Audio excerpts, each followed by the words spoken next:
Quick introductions. Hey, Chris Gray, we're playing your game. I've done sort of concept, aim, tone, and subject matter, and all of that jazz for everyone. We're just kicking off with some setting creation.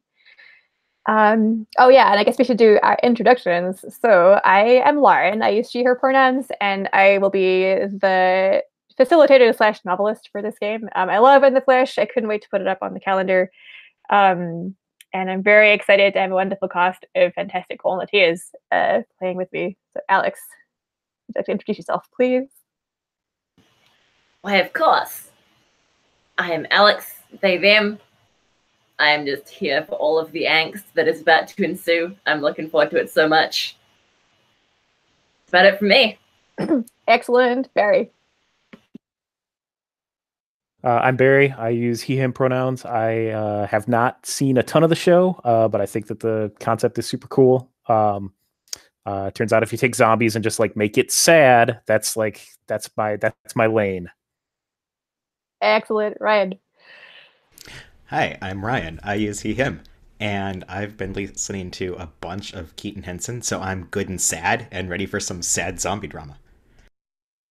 Hard save. Keaton Henson's been on my playlist all day for sure. And Sarah. Yeah, Sarah, she, her. In the Flesh is like still one of my favorite TV shows, I think. Haven't rewatched it in a while, but like it is very to my heart. So I'm super excited. I'm super excited. Yeah, same. I've rewatched this so much. And like asterisk to Chris Gray, we're really taking your game for a playtest spin because In the Flesh is not Americana. So we're going to see if it holds up to British rural politics. I think it will, though, looking at all of the character books and stuff. Cool. So yeah, we're just talking about setting themes, setting conflicts or local politics and murder. I've whacked down family drama for a theme. We're also talking about like incarceration. I'm hearing sort of like incarceration as in terms of like limited accessibility or sort of like having limited, what's the right word? What's the right phrasing? Limited freedom of travel kind of thing. Like even really in terms of access, because like the pub I remember being kind of almost segregated.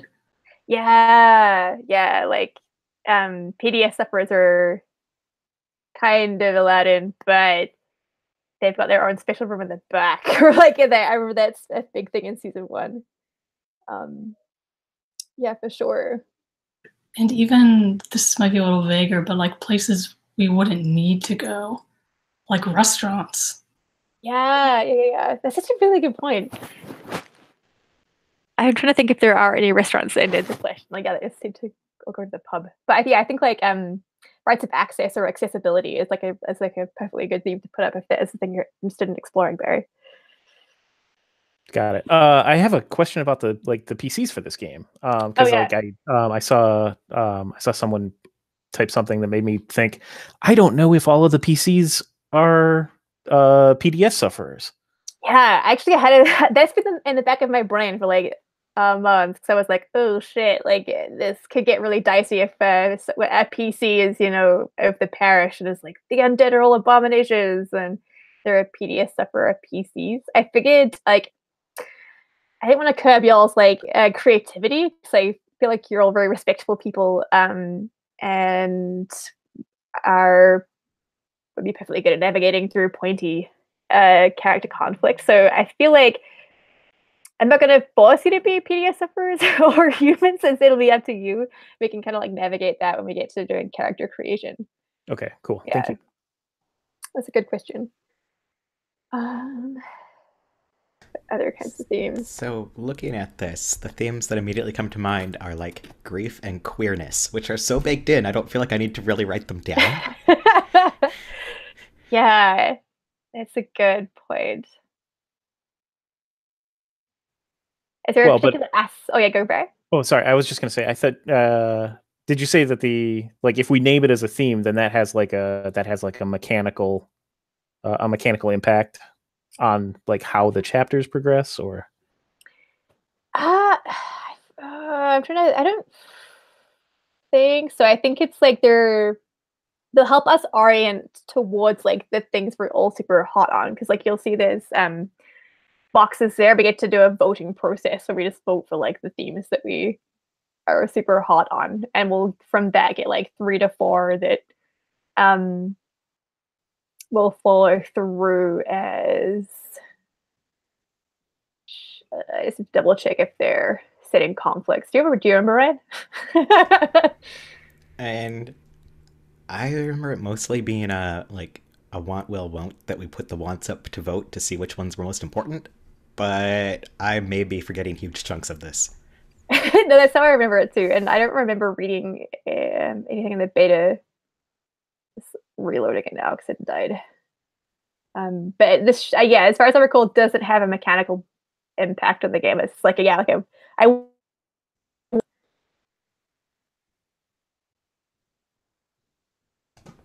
I lost you there for a second. I don't know if it was Did you robot or did I robot? Oh, I think it was me. My computer was like, "You want to load a Google Drive document and talk?" No. But yes, I will double check the document, but I believe these are just like I want to see these particular like themes in the novel, and we'll, as a group, take a mind to like really bring that out in like our conflicts and characters that we create and stuff.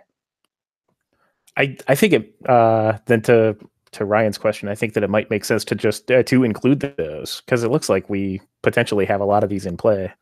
Yeah. And so you know, I kind of what I was, from what I was thinking about, like reintegration, like that's something that's specific to the setting that we're talking about, but like just naming it sounds like it's a useful thing.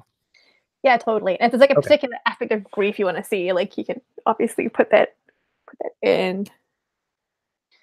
I mean, yeah, it could just be as simple as you were gonna have a super classic in the flesh game where we just focus on themes of grief and queerness and family stuff.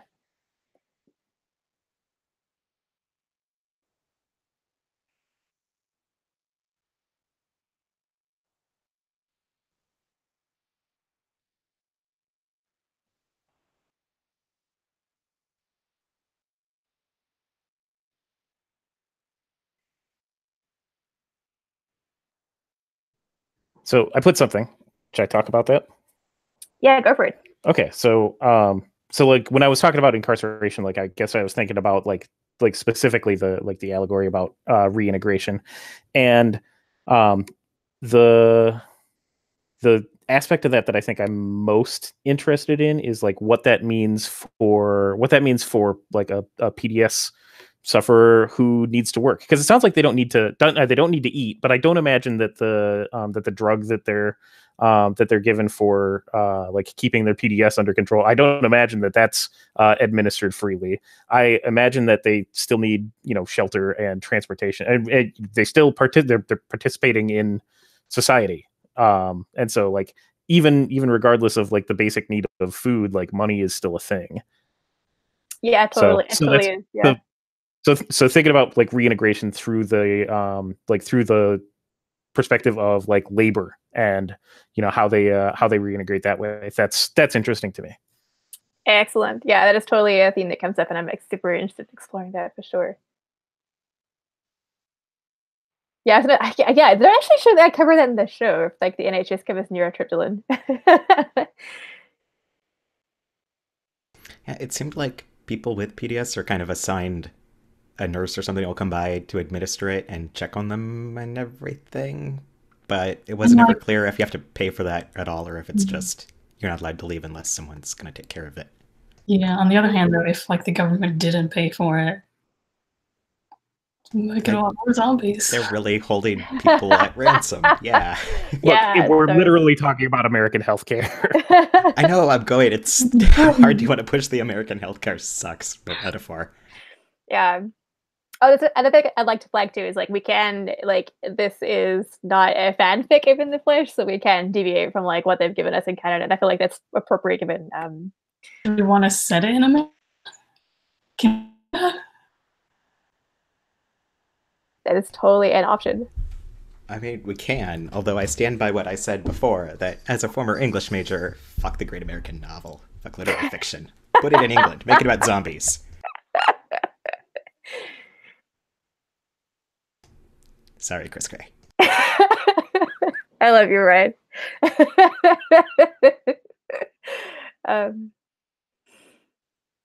Awesome. I want to see. I definitely want to have some like romance this game. Try to figure out if I want it to like so focus more on like love lost or like or more like love on the horizon. Ooh.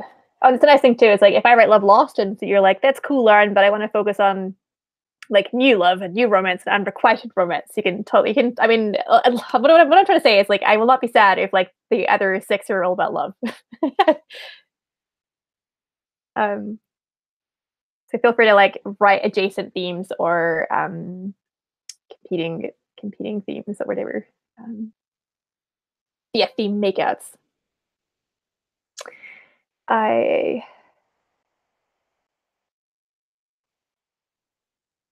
Yeah. Love lost in all flames.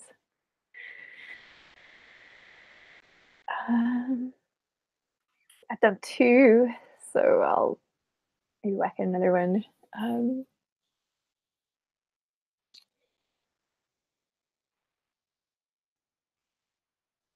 Hmm.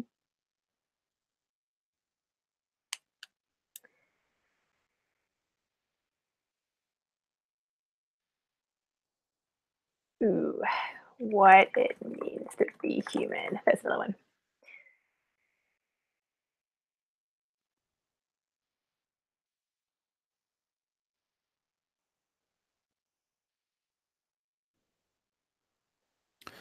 So I have another question that again might be just like, are we reiterating on something here? But like one of the things that seemed like it was present in like the one episode that I watched was like being powerless against the condition that you have, and like that seems like that could take like a lot of forms, both from like PDS sufferers, but also like addicts. So I don't know if if addiction would be like if that's the short way of saying that. It is totally, yeah. Addiction can play in so many ways.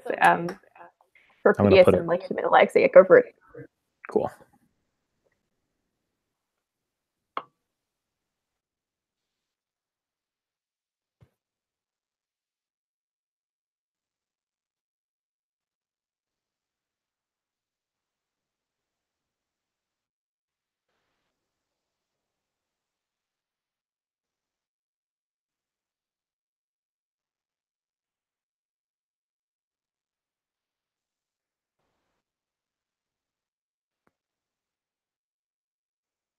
Ah, someone hated that list.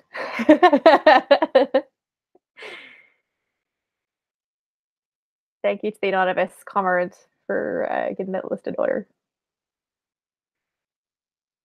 Would you like me to alphabetize it too?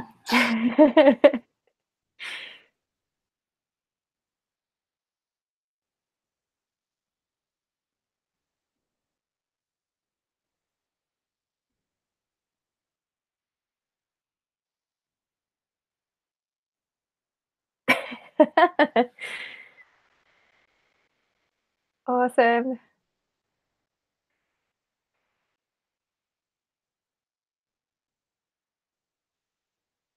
And if people could let me know when they're done, that would be great.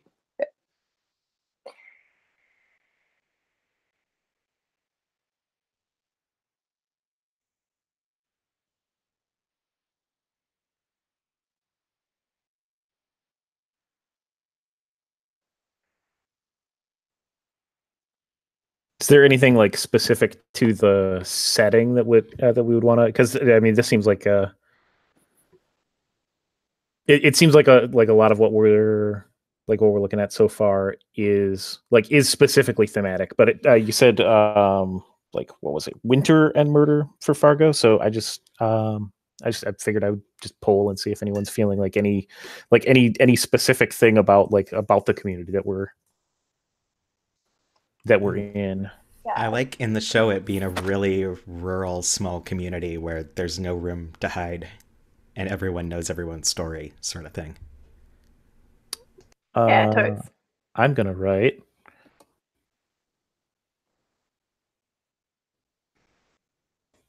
Oh, no, that's not as good. Everyone knows your.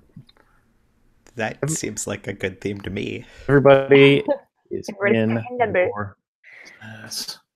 I can't get to it. I can't get to what I want, but like there's no secrets in a community of this size. Yeah, that's awesome. Oh, and then if you did want to add like motifs, like or like graveyards or crows or anything, like we can use those as like visual motifs as well. Forgot to mention. 3, 4, 5, 6, 7, 8, 9, 10, 11, 12. Cool. Yes, perfect. Everyone is up on your shit.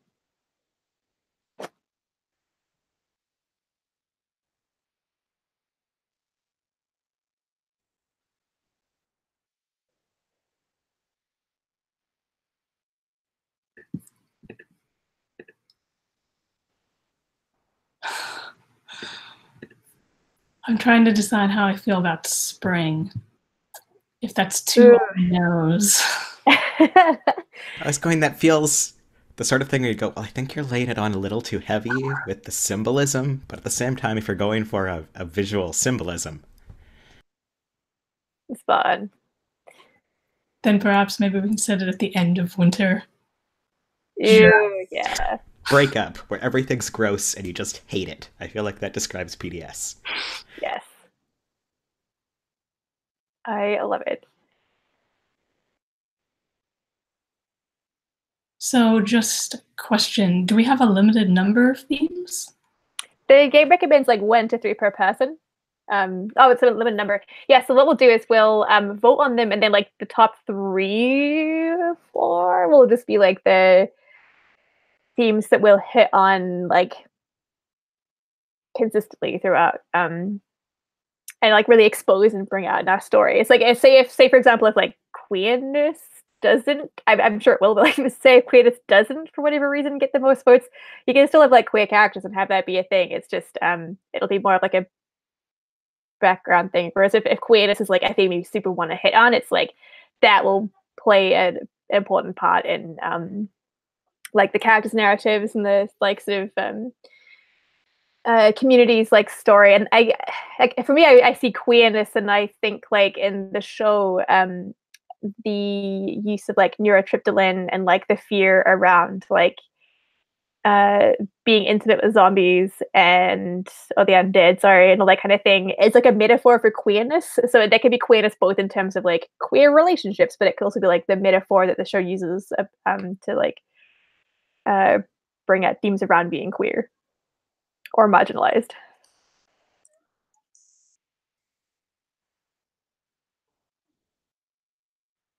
But is everyone kind of done with their theme?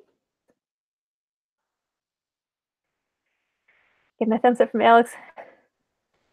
We have 1 left.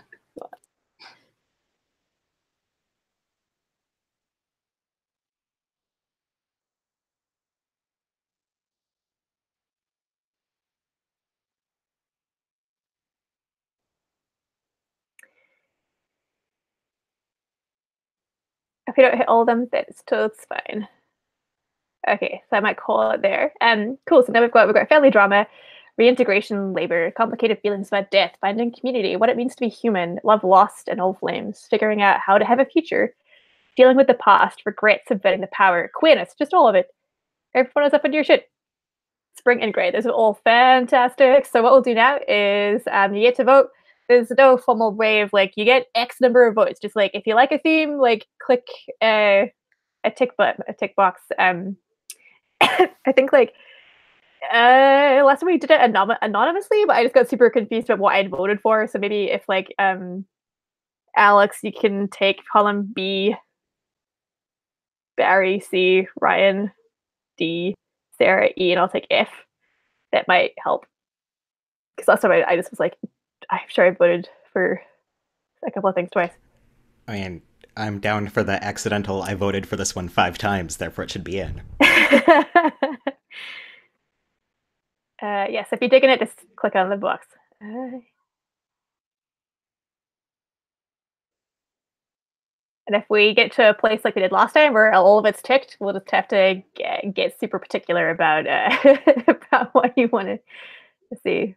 Now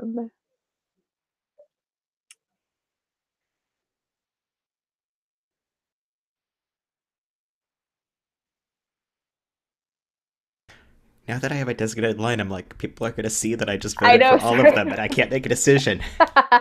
I thought that too. I was like, oh shit, this is a die. I see why Chris Gray wanted to be anonymous. It could be worse. You could have to choose between like 2 things. All of this is great. This is easy.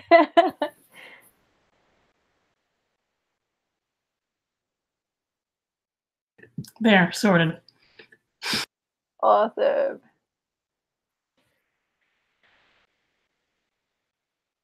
Excellent. I see your column, Sarah, and I love it.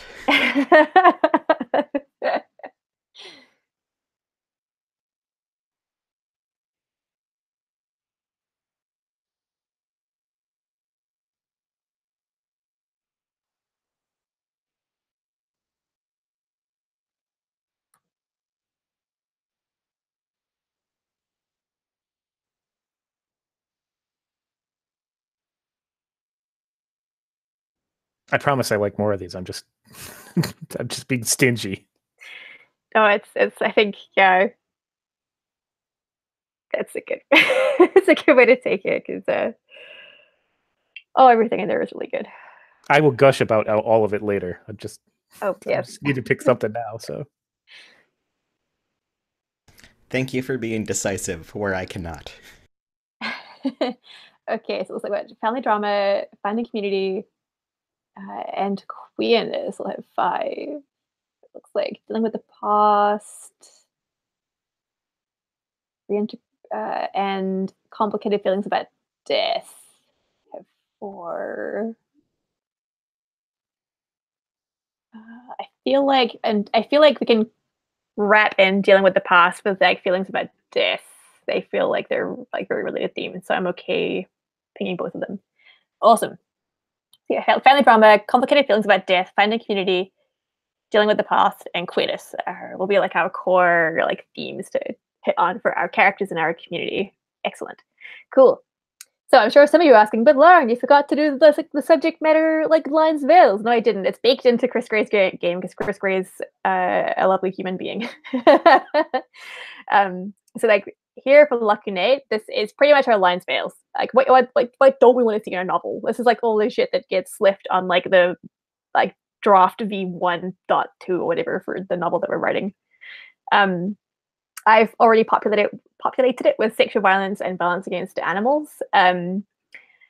Feel free to go for gold and just write down the stuff you would not like to see in your novel or in our novel.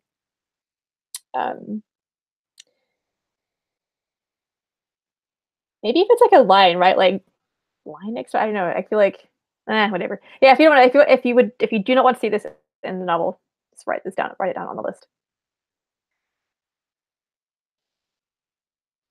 I feel that mine was obvious, but I was going to type it anyway. What did you type? No, it's gone. I put in the wanting to fuck a zombie as a redemptive characteristic, because that was the worst part of In the Flesh. That was the worst. oh my god, there are zombie fetishists. Oh my god, no.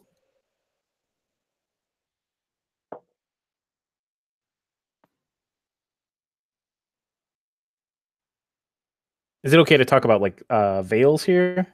Yeah, I feel like let me make an executive decision. Yeah, I think like how about we do veils down here and just to put them underneath the veils column. I'll just move these down to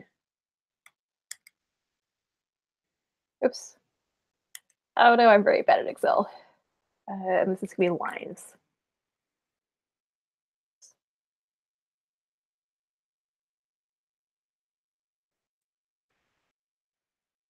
Cool.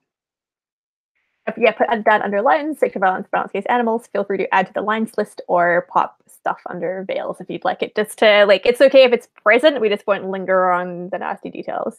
So, like explicit descriptions of gore might be a veil, or administering graphic descriptions of administering neurotriptyline or other drugs.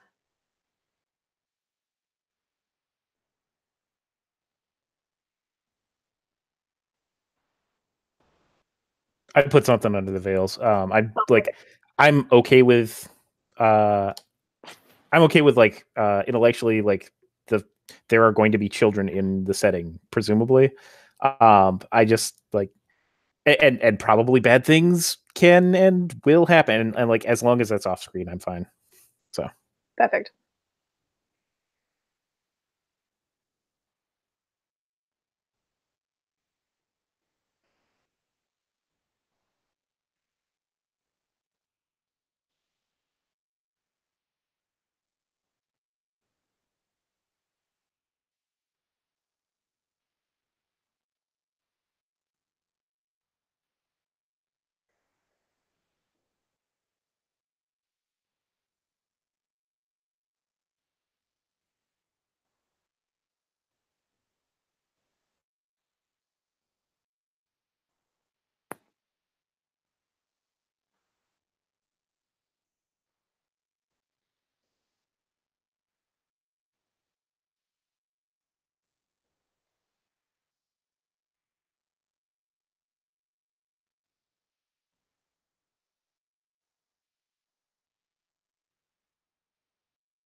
Cool. When people are good with their lies and veils, please feel free to let me know. But take your time. I don't want to rush this. This is important.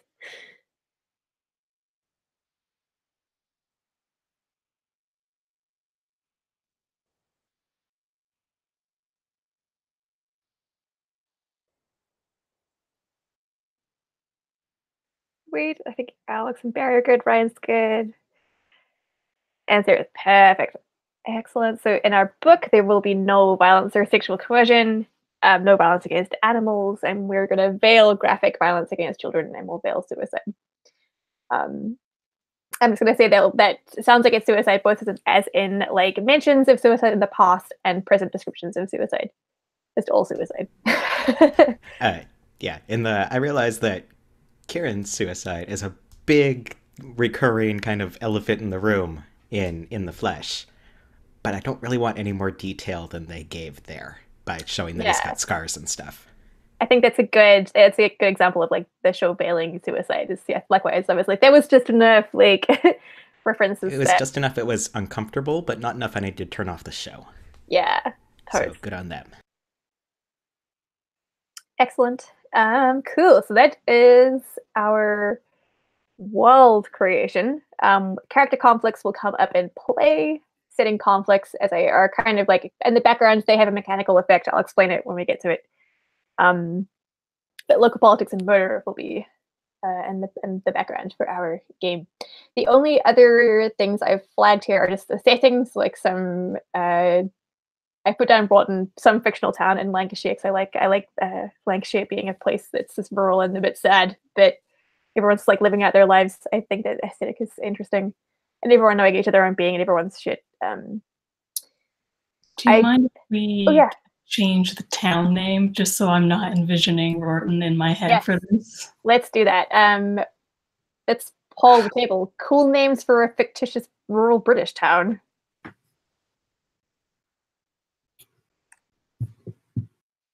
How about I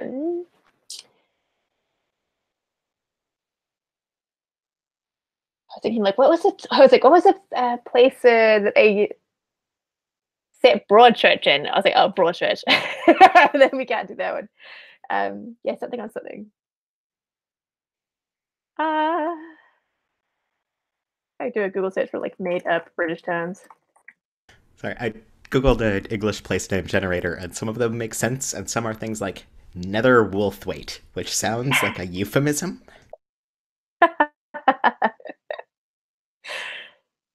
If any on that list to jump out at you, feel free to shout out red. There's a real town called Dorking. Oh, Dorking's a good one. Should we do Dorking, Dorking, Lancashire, or wherever that is at?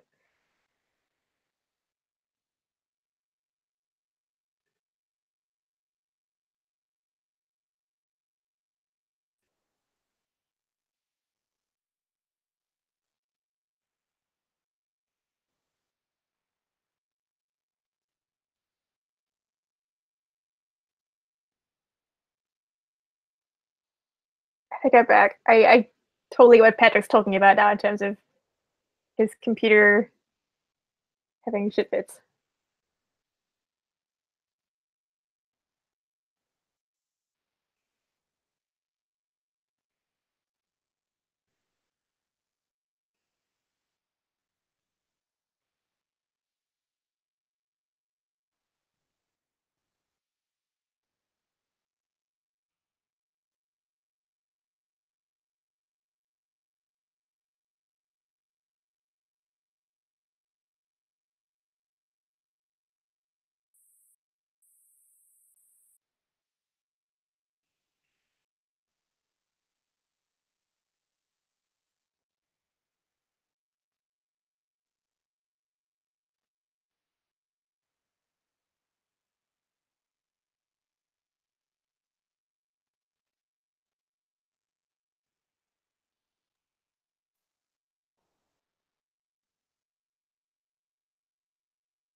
Okay.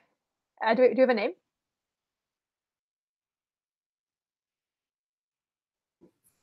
You have some options. Awesome. Give me an option. Just give me a name. And I will pop it in the thing.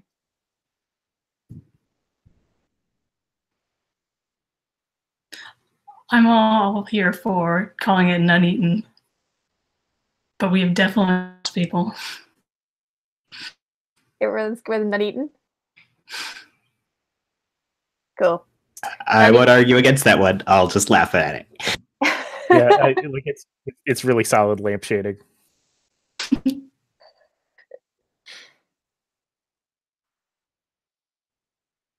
Okay. I will put down Nuneaton. It's going to be a real struggle for my Kiwi accent. Half those vowels don't exist in my tongue. Excellent. The only other thing I've added is just like the group like factions that are present in the show, just so they're all on the page. That is the parish, who fearmonger against the undead abominations. The Human Volunteer Force, or HVF, who are disbanded volunteers who fought against the undead to keep the town safe during the Rising.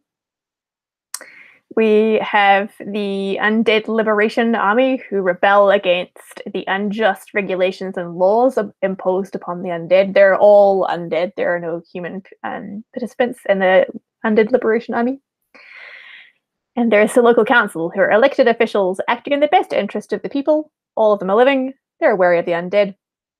They're responsible for imposing regulations on the undead and consider the undead like a dangerous hazard and potential threat to the community.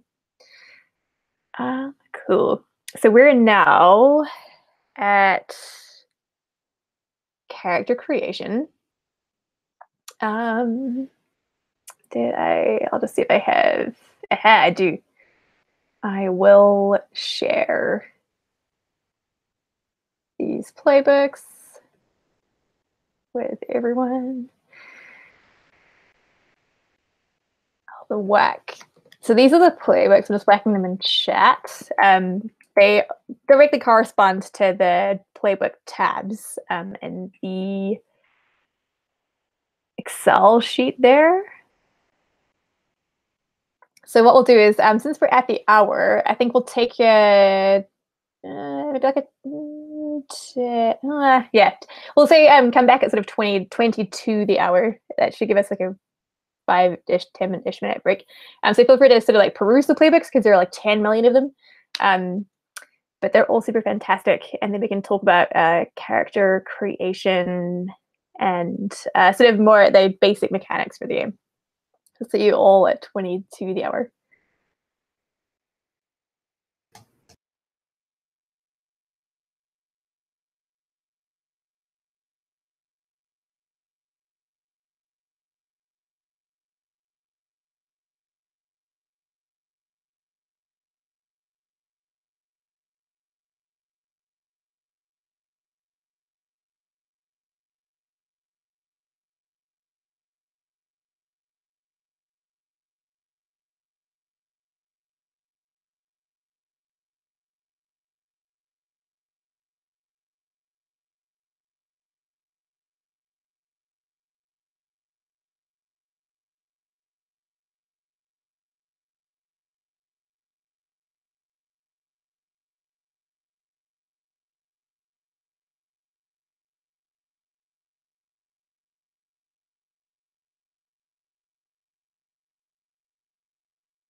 There's a lot on these sheets.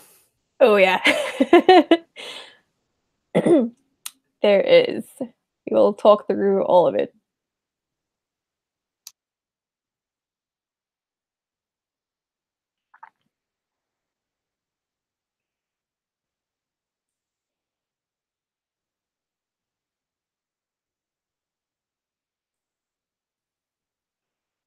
It's the it's like the most involved story game that I've ever played in my life. But I think all of the structure really lent toward it lent toward me and Ryan playing out cop buddies who were super into each other. So I can't complain. I mean, I need the barest excuse to play cop buddies who are super into each other, but okay, sure. It does feel like Fiasco, but with some clue what to do when you start, though. Yeah, I kind of like. I was like, why does this game feel so familiar? And I was like, oh, it's like Fiasco, but it's like Fiasco made sense. It had like a structure and stuff. Awesome. Welcome back, everyone. So we'll do character creation. Hopefully this should take an hour. This should give us 2 hours to play some game. I guess first things first. Makes the most sense. Let's talk through a playbook. That makes most sense. Let's pick playbooks first and then talk to the playbooks. Yeah, that makes sense. So I believe there's only one playbook in play at a time, but hopefully that should be okay because there are like 12 archetypes. So what archetypes were jumping out at people?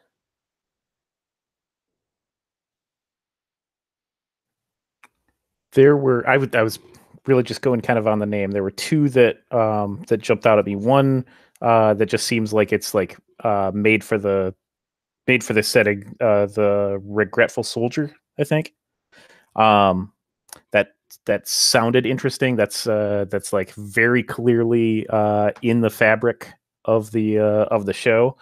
The other one that I was looking at was the Naive Outsider, because like I'm ready to bleed right into this game because like thinking of like the small town and coming from the outside, like I've lived in the town that I'm in now for 10 years and I'm still new here. And so like I think that there's probably something I like there's some grist for that for me there. So either of those would be interesting work for me. I love it. How about everyone else? I am looking at the Conflicted Right fighter because it fits well with the backstory that I want. Awesome. But something else might be more suited. I'm not sure yet. Yes, take your time. There is a lot to look at. I think when I played, I likewise did what Barry did, which was just like, oh, these names sound good. Because there's so many archetypes. How about you and Ryan and Alex? I was holding off because I've played the game before, so I was going to let other people have dibs. Oh, you can't be polite. No, I'm kidding. How about you, Alex? I have no idea. I had some ideas, and then I actually had to decide, and they just all went out the window, and I'm not sure what's going on anymore. But no problem. Courageous Youth, and it looks like a playbook I could play, maybe. Well, take your time. Feel free to peruse more if you like. I'm not going to force you into anything. You can take your time. So my first thought was totally the Regretful Soldier because that is totally straight out of the show. But I was also looking at like the Wounded Socialite or maybe Sacrificial Innocent feels way too on the nose. But I don't know. A lot of these I could make work. I feel like on the nose. It's a good way to play it. You're also your volume's popping again, right? Crap. I'm sorry. But all in all, I think being on the nose is always a good thing. I think. So don't worry about it. I hadn't fixed my settings when I accidentally refreshed the window, so hopefully I'll stay level now.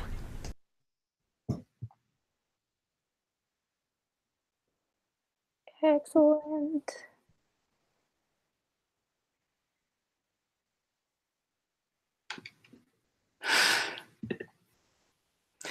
If I play this game again, the loyal lieutenant looks like a hot mess. Oh, was it the one that what did I? Was that the one No, I played? that's what I picked, because I was going, I will be your strong right hand who's terrible at everything. Yeah, And then I was bad at everything.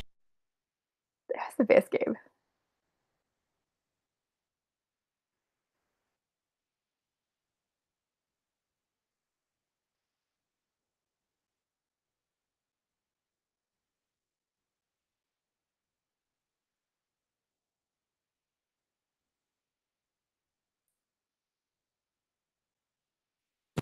These, they've got like sections under personality.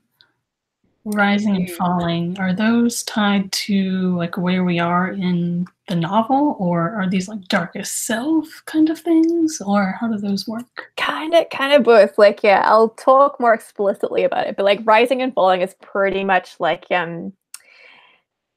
sorry.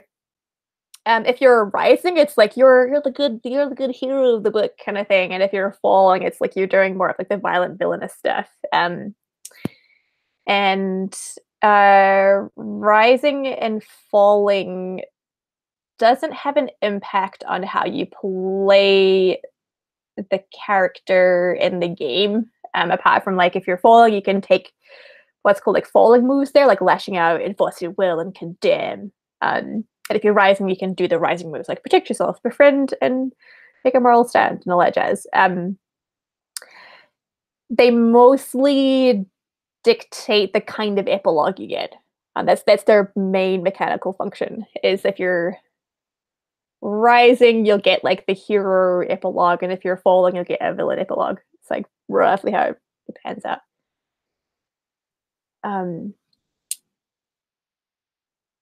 Yeah, hopefully that answers your question.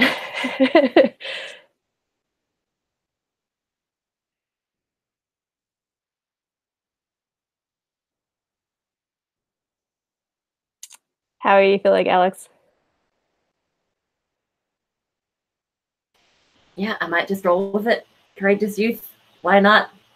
I'm a youth. I'm courageous. It fits. It sounds like no one's fighting you for it, so I think it's fair to say it's yours. Yes. Excellent. And Sarah, it sounds like no one's super fighting you for conflicted right fighter or loyal lieutenant, if those are still the two that you're tossing out between. I think conflicted right fighting might fit best. So the background that I want is to be a murder victim. Ooh, yes. I think that would go best with that. That sounds amazing. It doesn't fit exactly right, but I think it fits best. I was dramatically gasping and you couldn't see it, so just know that I did. Purposefully playing against type. Oh, that's beautiful. Yes, so feel free to...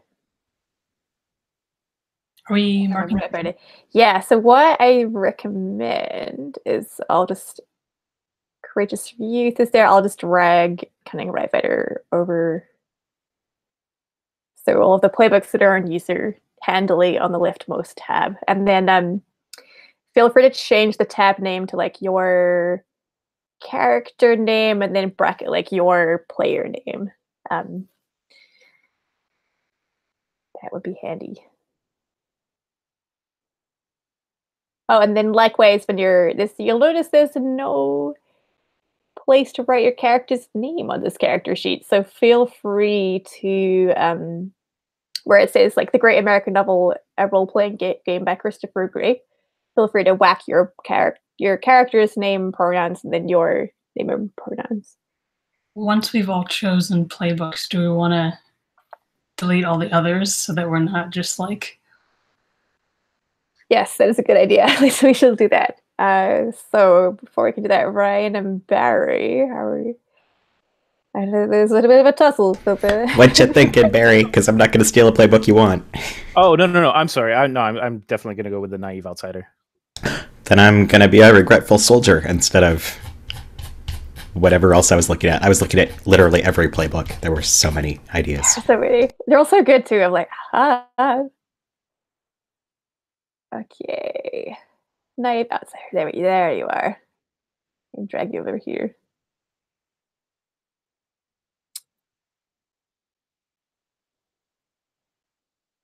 Oh no, I've lost the knife outsider.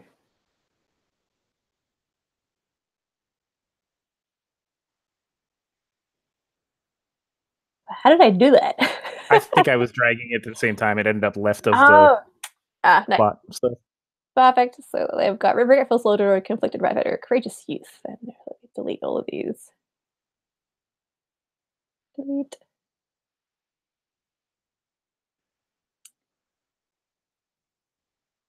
I had a heart attack. So I copied the original character keeper and I just had one of those heart attacks where I was like, ugh, what if I didn't copy it? But I totally did, so totally fine.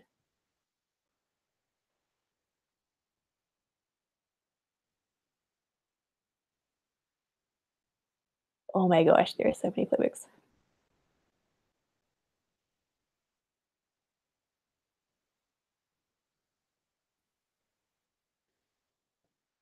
There we go. Cool. So I will, now that we've got playbooks, I'll just talk to each element of it while we fill them out. So starting from sort of like the leftmost column and working our way around. The playbook has the little, I'm looking at the PDF, has like little description. Is it the same on the character keeper? So on the PDF, and it's like the description for the archetype with a quote, the Conflicted Rat Fighter, which is the first playbook on the PDF, is a quote from To Kill a Mockingbird. So you'll see the first thing you hit is like the instinct, personality, and morality, and you'll see directly underneath that is like an array to choose from. So like, are you the moral? In the case of the Conflicted Rat Fighter, are you the moral beacon? In which case you get 0 instinct, 0 personality, and 2 morality. A charismatic do-gooder, where you get -1 instinct, 1 personality, and 2 morality. A zealot, 1 instinct, 1 personality, and 2 morality. That'll, much like stat lines in like other like PBTA games and that kind of thing, that'll just indicate like what you're like good at and bad at. As I recall, I think instinct is more or less how it sounds on the tin, like your gut instincts and your ability to perceive stuff and be like good at what you do and that kind of thing. Personality being more of like your charisma, like talking to people, social networking, and your likability and that kind of and all that jazz. And then morality, I think, being like, are you someone who follows through on like their values, and are you loyal, and will you take a stand against what's wrong, kind of thing. And after the stat line, you'll see there's a little tiny box called personality, where you pick a key trait, one key trait, followed by 1 trait when you're rising. So like when you have plus arc, and then how you act when you're falling. So when you have like negative arc there on the playbooks. I don't recall exactly what mechanical benefit these have. It's cool. I'll refresh the rules while I have a quiet time. But choose 1 to represent how your character would behave when like they're in their default state, so like their default key trait. How they act when they're sort of like being the hero, and then how they act when like they're being more like villainous. The next thing on the playbook is the arc, whether rising or falling. As it kind of indicated, like rising is their more like heroic actions, or like kind of moral do-gooder actions, like protecting people and helping people out and standing up for what's wrong. And falling, doing sort of character actions that are more villainous and like violent and less like morally acceptable, and like our Western narrative telling us stories.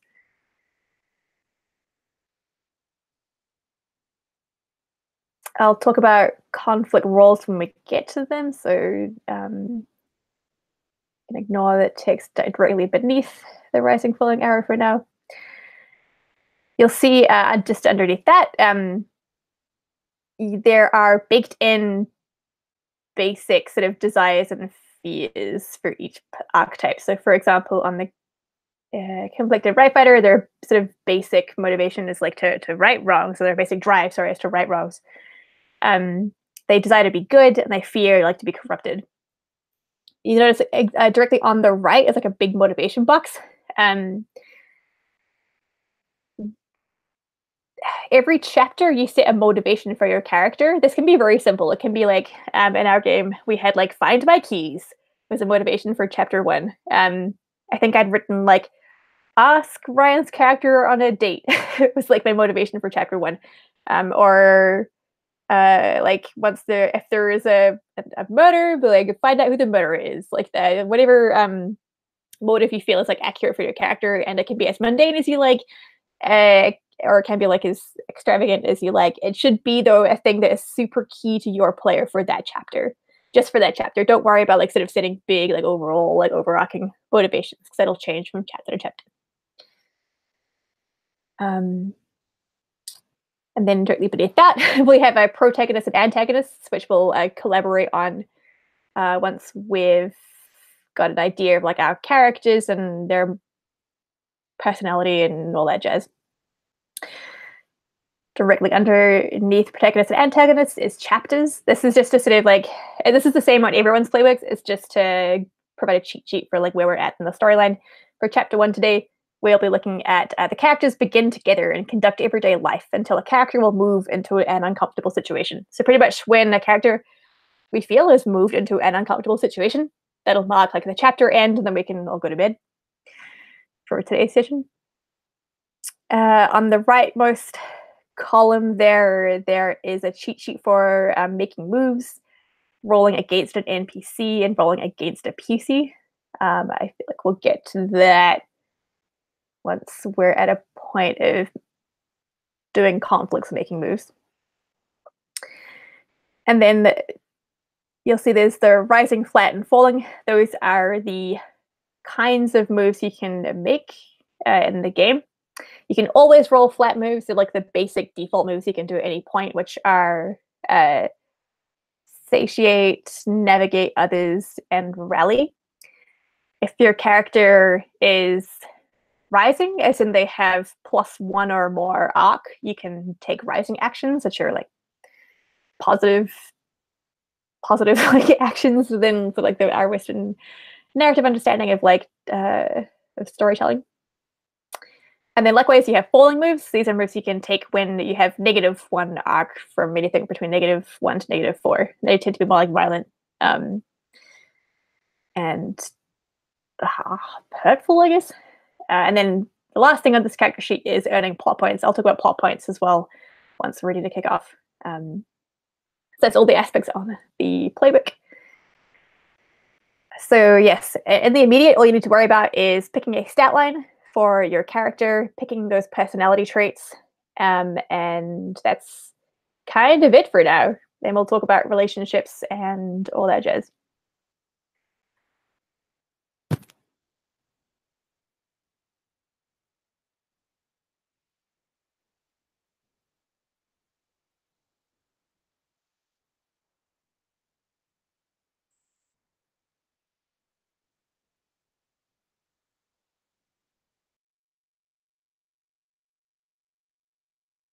Just sort of talking out loud, I don't get why the basic desire and fear motivations aren't on the playbooks themselves, because to me that's where the meat of the character is, and you don't see that unless you tab through the Excel sheet.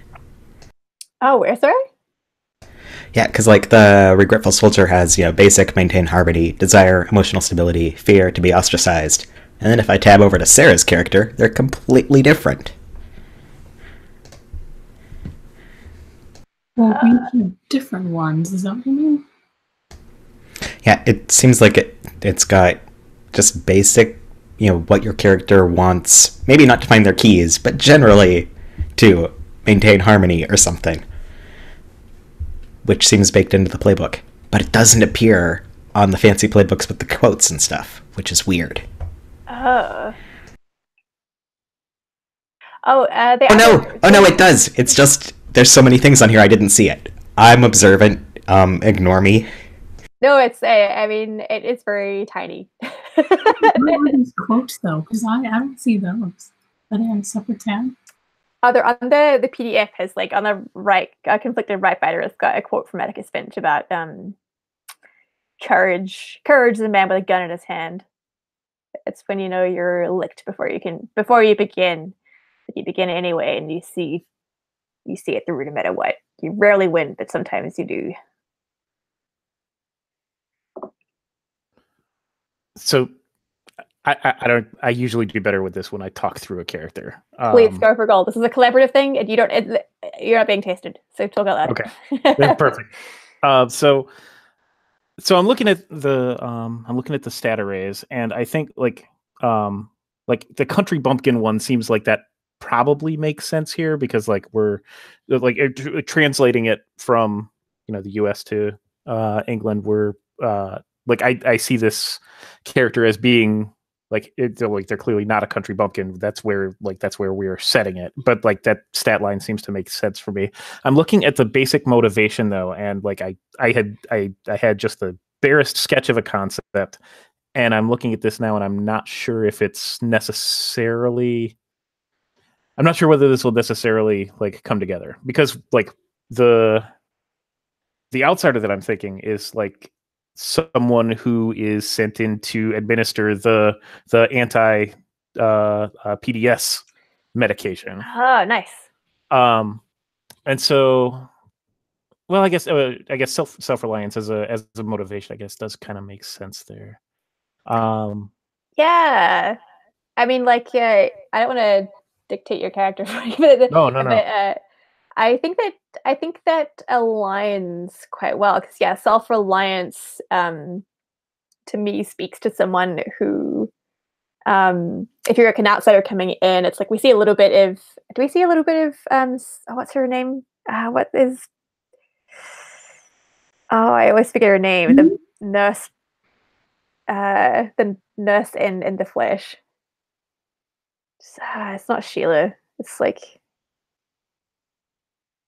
no, Philip's son. Never mind. Yeah, but so anyway,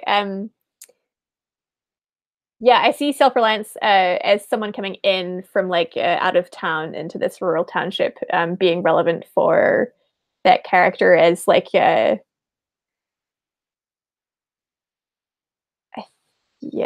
like I put my wizard hat right now, but I think like to be welcomed is for sure like a really key like driver Right. if you like come out of like outside into this rural town area. That'll totally work.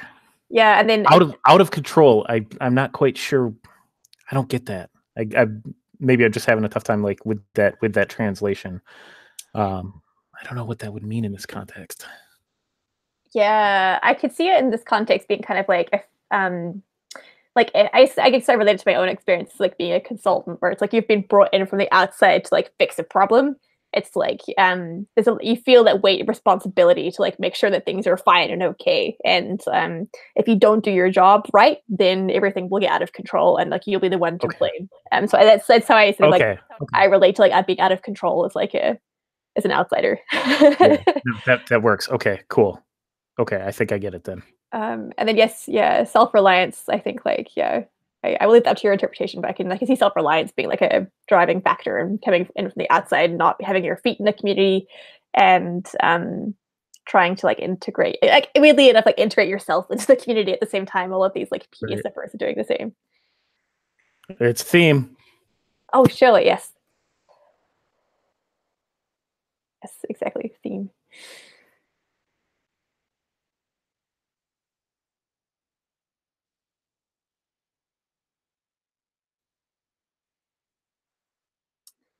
It looks like people have picked stat blocks and picked personalities.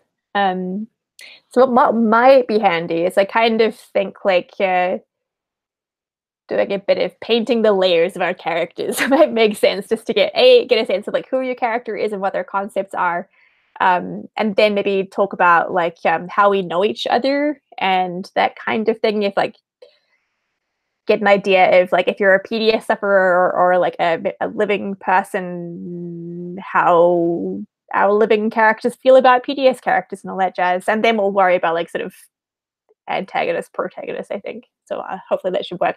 There's an, as far as I can see, like a formalized process for doing this. So I think like it making it a collaborative love fest about getting our characters wrapped up in each other makes sense to me. So how about, I'm sorry, Alex, we entered your name superiority. Would you like to tell us about your character? Trail, my own sibling. What is this? All right, so I'm going to be playing Ash, I've just been desperately trying to think of the character concepts. And I think E died in a boating accident. I mean, they say boating accident, but like both parents were on board. And so it's like, there's that whole like, could they have done more? Who knows? Do I blame them? We'll find out. Oh my gosh. I can't wait. I'm getting ready for all the bleed, FYI. Oh, me too. Oh my goodness. I'm just gonna. So you're a PDS sufferer by the sounds of things. I am indeed. I have some questions. Do you prefer, like, how do you feel about PDS versus undead, and how do you feel about terms like rotter and zombie? Oh, that is a really good question. I think like PDS sufferer is the party line, so I'm kind of just like using that. But if like someone calls me a zombie or rotter, I'll just kind of like try and laugh it off. Aw. I was going to keep asking you annoying questions because I love this character concept. So you died in a boating accident. I did. How old were you when you died? Oh, that's a good question.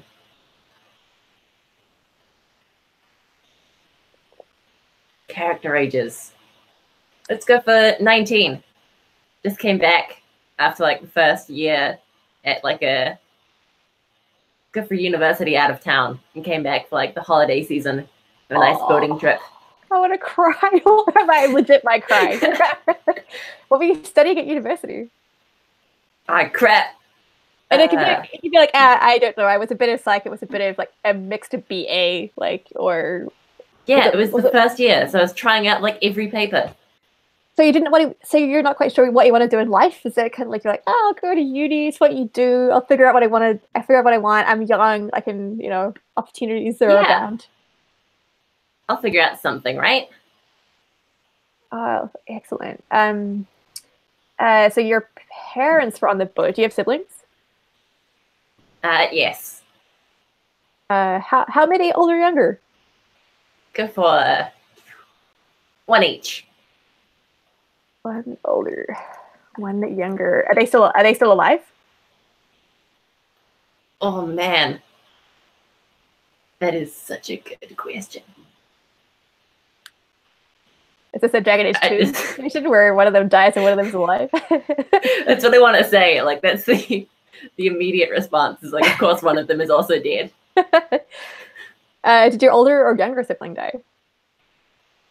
Oh.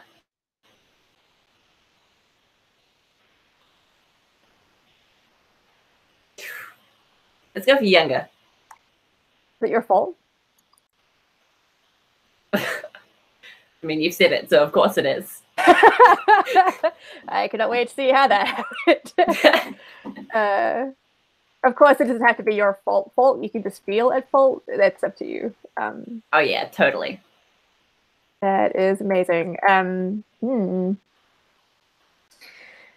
I guess we haven't established collectively at like what point PDS are being integrated back in.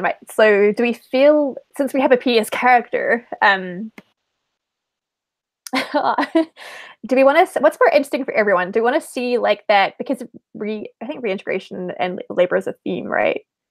And family drama and stuff. Oh, it's not. Yeah. Oh, sorry. Complicated. Yeah. Okay. So what's more interesting for people? Do we want to see like that integration process where it's like the PDS sufferers are just starting to come back into society, so people are super wary, or do we want to skip that and cut more to like PDS sufferers are back, we're now trying to like get them jobs and like integrate them like on a more formal like community wide basis? What's more interesting for people? I kind of like the idea of doing like one scene when we come back and then maybe skipping ahead of it. We can totally do that. How does that sound for other people? Sounds good. Excellent. We'll do that. We'll do like some color scenes of like coming back home and what that was like to get a feel for like where you are in society now, and then we can skip ahead. Thank you, Sarah. That's lovely. With that in mind, do I have any other questions for Alex? Sorry, Ash.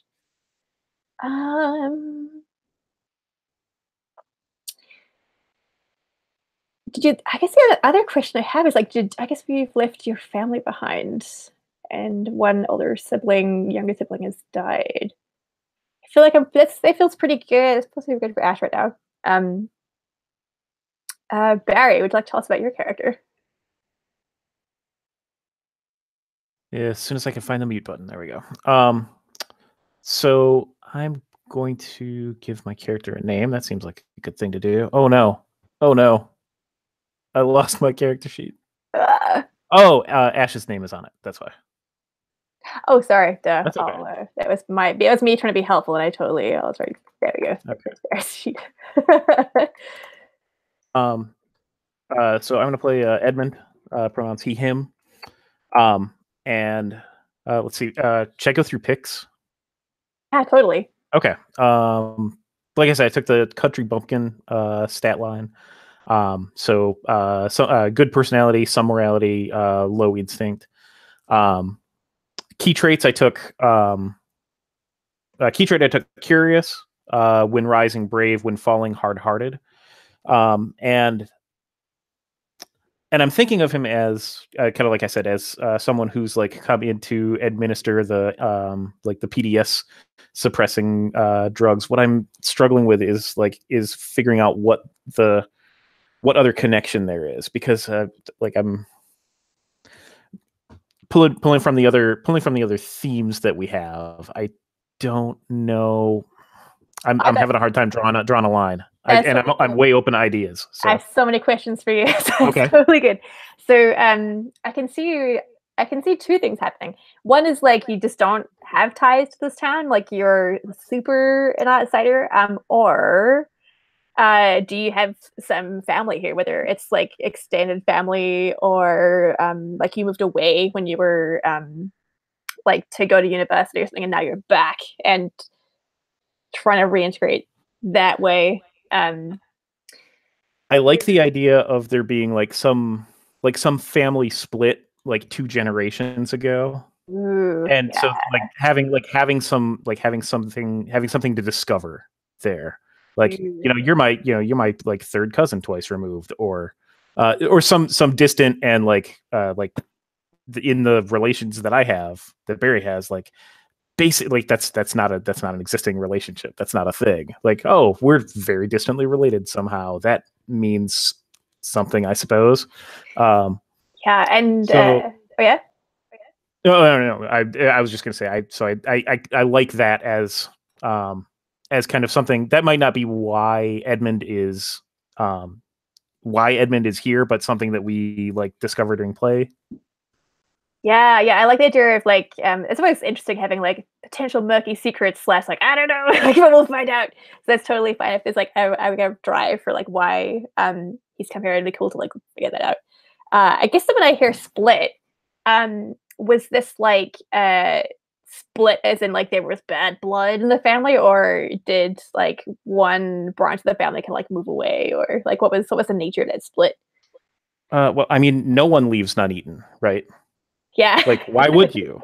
And so I think that this is, I think someone left town for some reason and started up family elsewhere. I don't know where that's going to be, but I'm just bad at geography. But I'm making it up, so it's totally fine. Right. But I like the idea of it being like a family reintegration because someone left. Because that's just not a thing that happens. Yeah. Like people live their whole lives here. Yeah, I imagine I love that as an aspect because for two reasons. One is when you leave, it's you've lost control of your narrative and the community. So whatever people have been saying about that side of the family since you left is you had no control over that. But then I also love it because it's I knew you'd come back. You have you were us, whatever Edmund's last name is, born, bred, died, and uneaten. Of course you come crawling back to us, kind of thing. Right. However, the tent. Yeah, well, I'm excited to meet your family members. So yeah, I guess it sounds like there are some family members who still live at Nuneaton. Do you feel what was April's last name? I feel like April's last name was going to be super important. I was looking at the Story Games Names project, and I wasn't landing on something that I loved. Look in the flesh, they've always got on the nose names Walker or Dyer or vaguely zombie. Sure. I'll come up with a name and I'll get that on the sheet. No problem. As we're working through this. So the family that remained, how well off are they in society? Are they? Do you have some people on the local council, or are they more just? Oh God.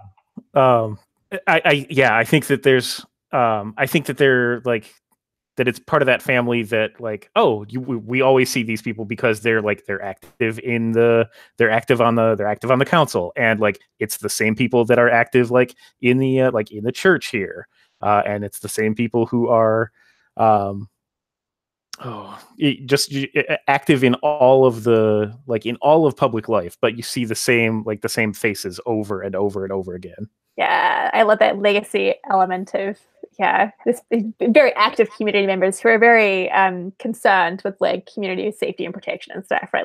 This is our life. It's our lifeblood, this community. We're its guardians because we've been here for so long. So do you have any PDS relatives on that family that you have to treat? Or are you anticipating treating? I love the idea of that. Because that means just having the same awkward family conversation over and over with so what happened, what brought you back here, why are you, what was it that what was so bad about Nuneaton that such and such had to leave. And I don't know if I've ever heard that story. Nuneaton is not a thing to me. Yeah. Yeah, I like the idea of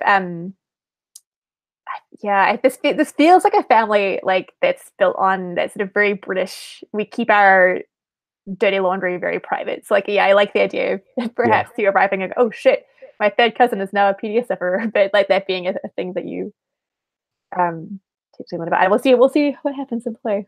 We can have some messy relations to walk into. Yes, I love it. Other questions about Edmund? I guess how old is Edmund roughly? I'm thinking I like it. I like playing him older. Let's go 50. Excellent. That is very interesting. Do you have family you've left, or were you never married? What's your family situation like? Did they come with you? I don't know if I want to. Oh, that's good. Yeah, no, they definitely. I definitely have to have family, and they definitely have to have come with me because, as much as I'm an outsider, I'm still family. They're just people. Oh, yeah, that's good. I have a question. Do you have a spouse? I guess your son is. Let's say yes. I'm gonna have lots of notes to come up with while you're talking to Ryan and Sarah. So. And then I guess I'm curious then to know, like, are they happy about moving to a rural community?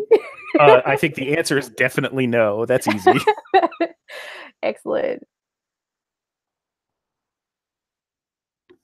So much good stuff to go on. Awesome. I think that I probably have an adult child. But I don't know if they would also be in the picture. That there might be something to do with that down the line. That sounds good. Always can have Cool. adult children pop up for like, I came to visit. Right. Well, holidays or something, right? Yeah, we established it's like coming out of winter time. Maybe could have I don't know. I am not familiar. Oh yeah, we could totally be like, oh, it's spring break time for British kids. They're visiting. Well, everyone knows that the non-eaten festival, it always takes place the second week of May or something. Yeah. We can easily hammer it. It's Cool. Easy. Cool. Awesome. I love Edmund. That all sounds juicy as hell. How about Ryan? Tell us about your character. First off, I'm just impressed by how casually Barry can say non-eaten already. Like it's just a place name. That's nothing unusual about that. Same. I aspire to that. In the chat last night, Ryan. You have an idea of how bad I can be. I know. You embraced the punniness of it. I'm impressed. As I was saying in the chat, my last name is now Grieve, because apparently that's the Scottish version of Graves, and both of those are so on the nose, I hate them. So, I'm Connor Grieve. I'm the Regretful Soldier. And I picked the functional introvert line because I don't think I'm a broken warrior. I think I'm probably not even quite 19 when I died and didn't even make it into combat. Like I died in a training exercise or something. So I was probably, shipped back home and buried, and everyone was very sad. But I don't have the whole soldier backstory, and so there's probably some insecurity around that. Oh. That's so sweet. Oh gosh, so if you died in a training accident, is your family military? No, they're not. They probably I don't know, run the one store in town or something, and this was my way out. I joined the army because, if you live in Nuneaton, you're not going to go to art school or anything. The way out is you go, I signed up for the army and you can't stop me, goodbye, and you kind of expect that maybe you'll make some money and go do something, and instead you die. So there is a great question in the chat. Do you tell people you died in action? How honest are you about what happened? I think I try not to answer that question and hope that my parents didn't tell everyone I died in a training exercise, because I don't really know how much everyone else knows about it. Ooh, that's excellent. Was there anyone you left behind? I mean, literally everyone. I fucked off out of town, and then I ended up back here anyway. But anyone in particular? How hard do I want to just rip off Rick's backstory? Yes, I totally left behind, teen crushes and stuff, because it was great, but, I don't want to live here forever, and you can't really take other people with you, so. Who confessed to you, the night before you left?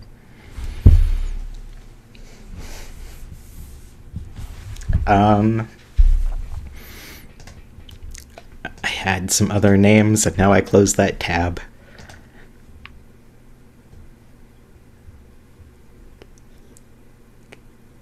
Let's say Thomas. That's a good, solid English name. I love it. Thomas. No, I feel like the tenor of the conversation is maybe to the tune of how did you feel when he confesses? Why are you telling me this now? We can't act now. Or was it that's so sweet, but I'm leaving and I don't feel about you that way. Or callbacks to other games. I think it was sort of a, I mean, yes, I'd love to, you know, be with you, but I don't want to live here, and there's no other way out but leaving. And if you want to stay here, we can't. There's no future. And I just kind of left. Like, I know it hurts, but it's better than me hanging around and being miserable, or us trying to do this long distance. And yeah. Aw. Other questions? Oh yes, you're 19, right? So yeah, likewise. What's your family stitch in Nuneaton?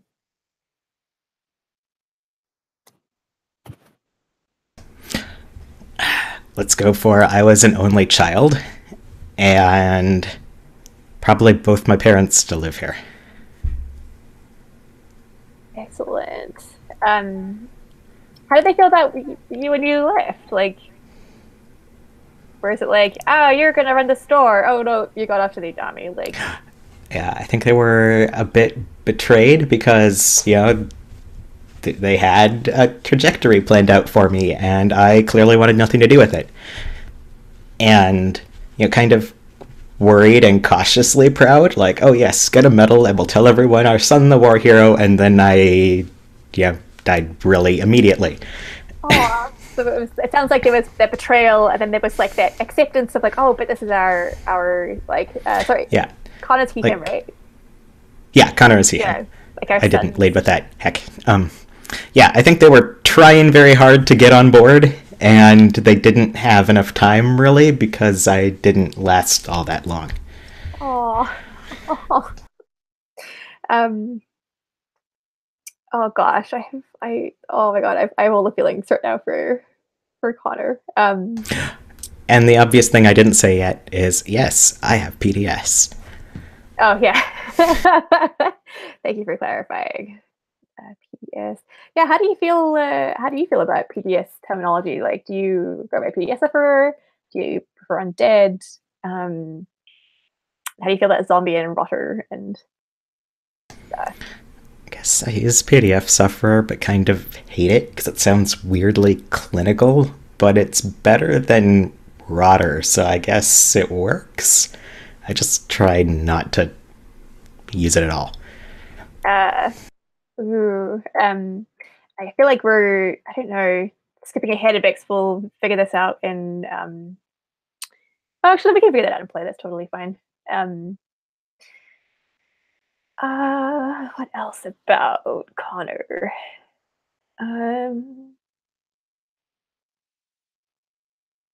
think that sounds good for Connor. If anything else pops up, I'll let you know. But it's Connor is lovely and sweet. I want to give him a hug. All right, Sarah, tell us about your character. So Liam was murdered. I think he remembers it and knows who did it. But because of what happened, like either the trial was like cut short and they never picked it up again. I think that's what happened. And like it is very clear to him that it will never be picked up again because he is now no longer human, so they kind of don't really care. Mm. And if like someone has definitely said to him, okay, he murdered you, but like you're alive now, right? Yeah, it's like how do you prove damage there, really? Like, you know, you're alive, it's no different to be like, yeah, you don't eat and stuff now, but yeah. How can you pursue a murder case when there's no murder has happened?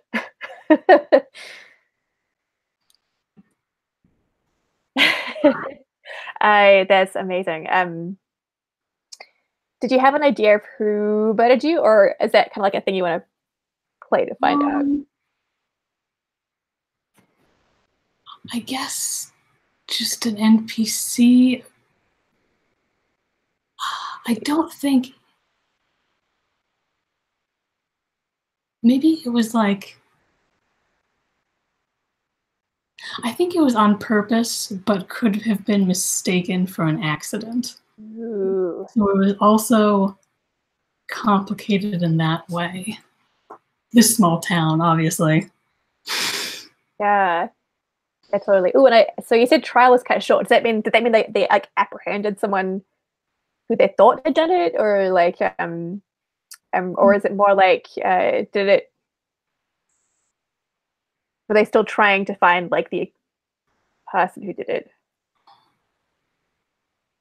I think they found someone, but it was like the lawyer was arguing that it was an accident, and like there was evidence both ways, or evidence that couldn't be earned in either way, and like no one else was there. So, but I know.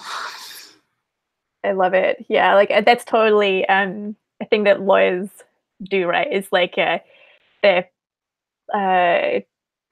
the Crown is like, oh, it was murder, and here's all our evidence for murder, and then the defense counsel's like, no, it was manslaughter. Like this, this is incorrect. Like there's no like sort of intent behind it. So like your accusation of murder is like unfounded, and yeah, there's a lot of habeas corpus legal jargon that That's good. Yeah, I love.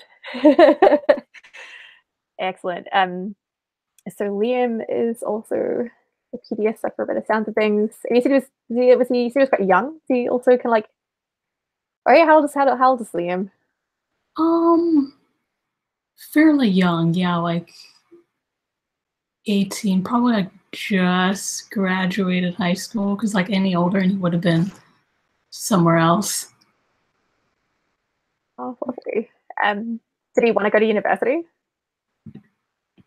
Yeah, he was definitely planning. He was gonna take a gap year and travel. Oh, it's even sadder. Yes. Any particular part? Was he going to do the typical like Southeast Asia like gap year, or was it more like around Europe or America, or yeah, where was he going to travel to? Everywhere. He was going to go everywhere. Ah, At least that's what he told people. Probably start off in like the Netherlands or something, because it's right there. yeah. Was he sort of like backpacking it too? Like, oh, I'm gonna just like me, my backpack. We're just gonna hop on like the train to Netherlands. Yeah, he got like a 60-liter backpack, and like I don't think he had it packed yet, but he definitely bought it. Aw, yeah. Oh, that's so sweet. I feel so poor Liam. Likewise, what was Liam's family sitch when he was alive? His like he had his parents, no siblings. It was fine, normal. But his parents are now dead, and I don't think he quite knows what happened. Oh, what happened to the family home? Is it yours now, or is someone else living in your family home? No one has like challenged my claim to it. I'm just kind of living there. Not quite squatting, but yeah, it's like you're not squatting because like your family home and your parents probably left it to you, but like at the same time, it's yeah. Like yeah, I'm sure there's like sort of PDS go home tax or whatever on like the family home now potentially or whatever. Oh, that is so sad. You're living in this place. Did your parents have any pets that you also inherited? yeah, I'll say a cat. Oh, lovely. And like I take super good care of this cat. Aw. And it's a miracle that it survived. I love it. I picture, yeah. Or it got like really feral.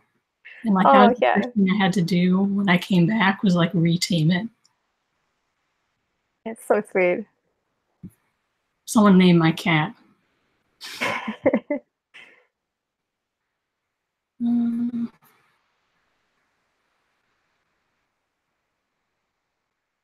Okay, Stanley. Stanley. PDS? Is that a thing? It can be in our world if we want it to be. No, it'll be a normal cat. Oh, question. So yeah, did you have like friends or crushes or like high school sweethearts you left behind? Mm.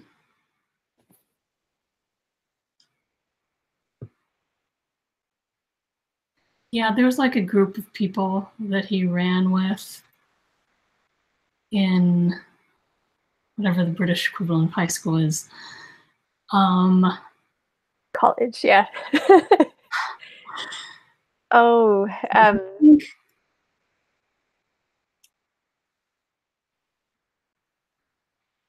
was probably the only person who, like, maybe someone else died during the Rising, but like, he's the only one who's come back. oh, so he's the only one who's come back from that group? Like, is that what you're saying? Or is it like... Some people who are properly alive. Oh, sorry? There's still some people who are properly alive. Oh, cool. But yeah, he's the only PBS person. Ah, I see. Excellent.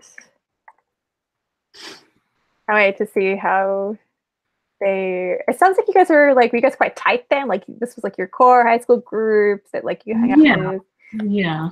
It's very much like, you know, go to school together and then hang out after school together. Aw. Were there... I'm so curious, like, but they like... were they sort of kids who were more active in the community, like maybe had parents who were like went to church, or parents who were on the local council, or were they just like sort of more your kids of the Sues and Steves who just let's say there's some of their parents were council members, so they probably know someone else had parents on the council. So Barry. That's a good interesting link there. I love it. And oh, that is so... I love Leaves. I love all these characters so much already. They're also broken. I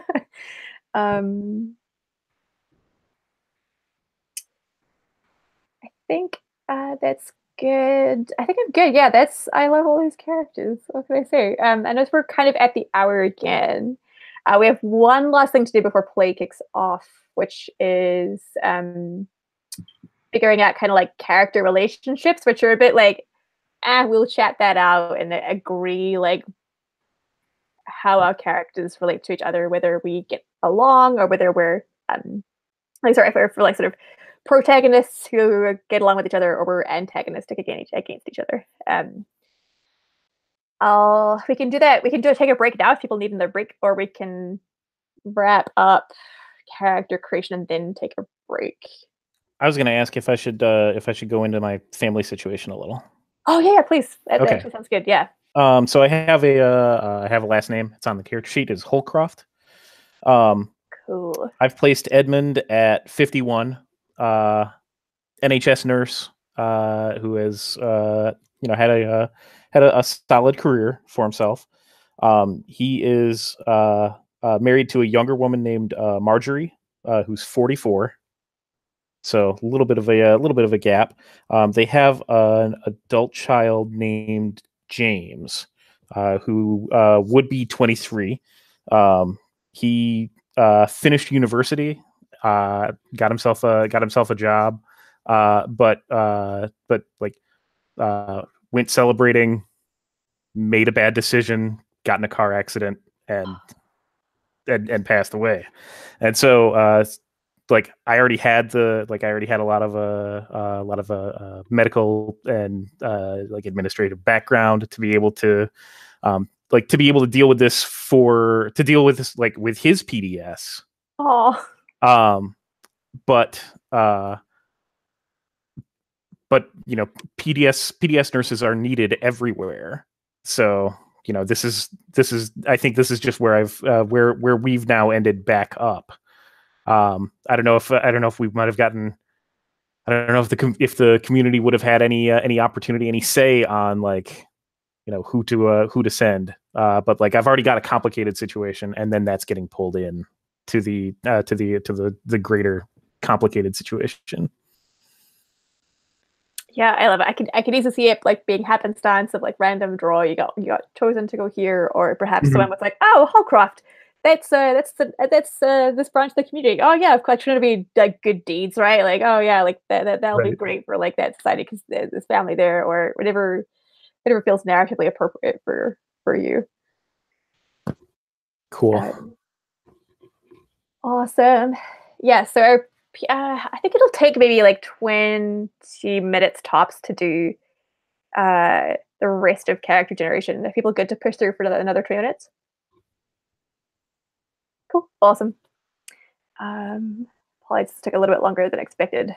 So so I think this is just like a chat that we have together. I guess my initial question is, anyone like immediately like, oh my god, I see a connection for our characters and I think it's this. If there are burning desires. Well, Ryan's character and I probably went to high school together. Maybe like you were a year above me or something, though. We're all like the same age, right? I bet you all would have gone to school together.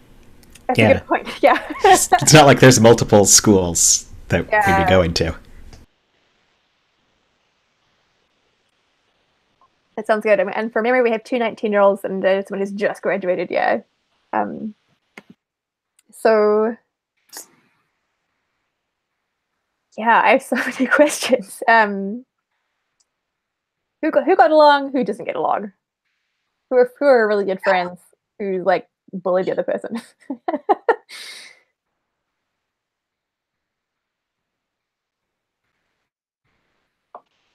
I mean, can I dibs being bullied? If there's a consensual bullying partner or somebody you just didn't get along with. Maybe not outright, but I think given like how tight Liam and his group of friends were, I don't know, like maybe you wanted in on that or something, and we were just like, no. Oh my goodness, were you the cool kids?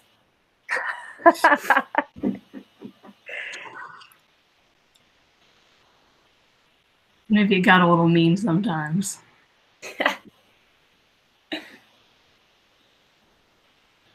I can dig that. It's just like desperately trying to fit in, join your cool like bike club or whatever, cycling around Nunton, eating at like the one restaurant that there is. Okay, so whatever cool kids do in rural towns, join Bible study. I don't know, go out and drink in the woods. Yeah, I think it's a common pastime for youth in the rural areas. Yeah, go out to the woods and drink, drink really cheap shit cider. Truth in fiction. Yes.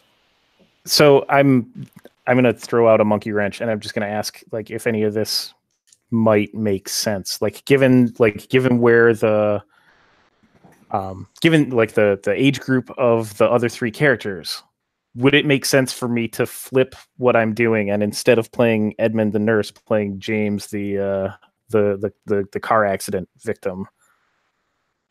Because like there's two levels of abstraction right now that I'm seeing between the PCs and Edmund. Like they're all young, he's old. They are all PDS sufferers, he is not. And then 3, like they are all from here and I'm not. And so like I don't know whether there's enough to hang anything on or if I should, like change. I have some suggestions. So the first suggestion is perhaps one of these PCs like is a relative of yours that like we talked about, like a sort of third step. I'm very bad at genealogy, but like it's a Holcroft. Mm-hmm. That could be one way to like sort of loop you back, and that I can see being quite easy. Or perhaps like your I imagine like you'll probably have a lot of interactions with them like as the nurse, like sort of helping them out with like their problems, and like so I feel like that I see that sort of being a typical narrative arc of like the guardian support kind of like person who's trying to like really integrate themselves and help out all of these youths who similarly feel very displaced and disenfranchised. If that's a narrative you're feeling. The alternative is flip it. So like this is James. So maybe it's like James's family's moving here because this is like on the outside people are like, oh yeah, safe rural communities. Like we can it'll be safer to move to a more remote house where there'll be less prejudice away from like the bigger cities or something like that, or I don't know, whatever maybe you feel is appropriate for James. So yeah, I guess like how are you feeling? We could totally workshop this and change the character if you feel like it. Right. I mean, like I think I like from a mechanical standpoint, I think the playbook would still totally work the way that that it's written. I just want to be with the cool kids. Yeah, toast. I get it. I Right? get it. You want to make out and be sad and have romance. Look, is it in the setting or isn't it? Yeah. So yeah, if you like it, we can totally flip it. You can be James.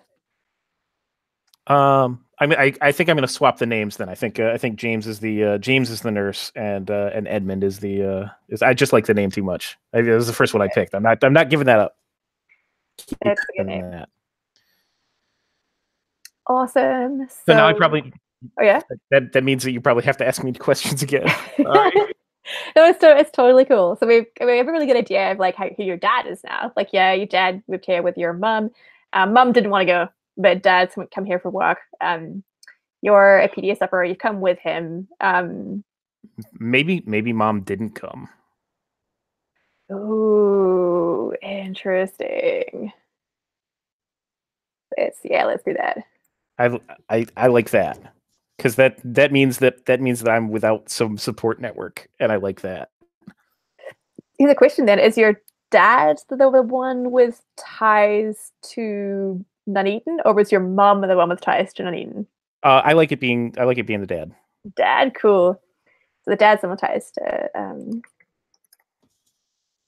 Yeah, so he'll. I mean, I'll still have those problems, but you know, so will he. And like if any of the other PCs or whatever are Holcroft adjacent, that could be a thing. I'm sure there's some Holcrofts in the group of friends that Liam has, right? For sure. Excellent. Oh, I think Edmund definitely goes as Eddie. It's definitely Eddie. Oh yeah. Then yeah, I'm guessing you're arriving. You came post Rise, like you arrived after all of like the zombie apocalypse drama. Oh yeah, no, we've we are literally new here, but I'm sorry, maybe I misunderstood the question. Sorry. Oh, what do you mean by the question, Sarah? Just I came post Rising. Yeah. After the Rising or before? No, definitely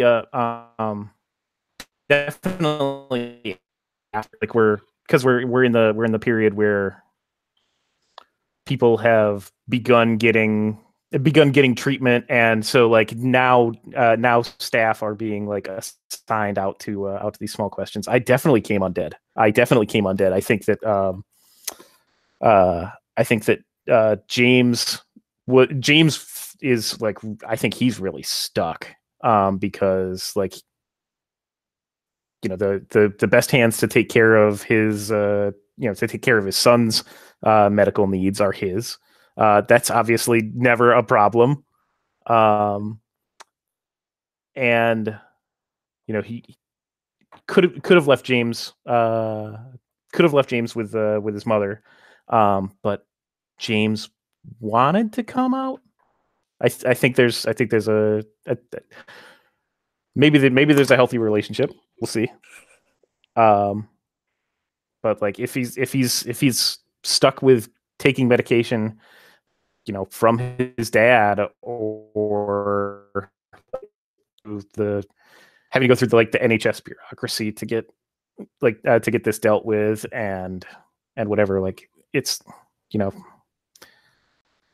this is going to be best. This is going to be easiest. I don't know how much the small town is going to work for me.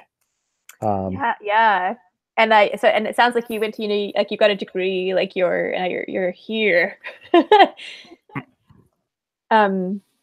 Ooh, I feel like that has to be a bit rough, like being tertiary educated and coming to a rural town that's probably like, you're a PDS, yeah, I mean, I guess you could like serve at the bar, or I guess you Right. could like build fences. Right. No, I really like that. Like a chronic underemployment. Yeah. I like that. I like that a lot.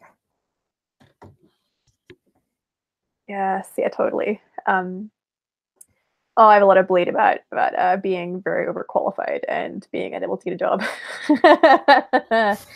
um, Excellent. I feel like because you have a really good idea of like your family background and you're not super connected to this community, feel like we're good for Eddie. Is there anything else that you had in mind for Eddie that is pertinent? I wanted to address something that was in the Yeah. chat about totally seeing PDS sufferers not being able to choose their nurses. Like I didn't want to introduce something that's inconsistent, or I think it's also good like if you're not supposed to be able to. Yeah, I like that. That's not canon.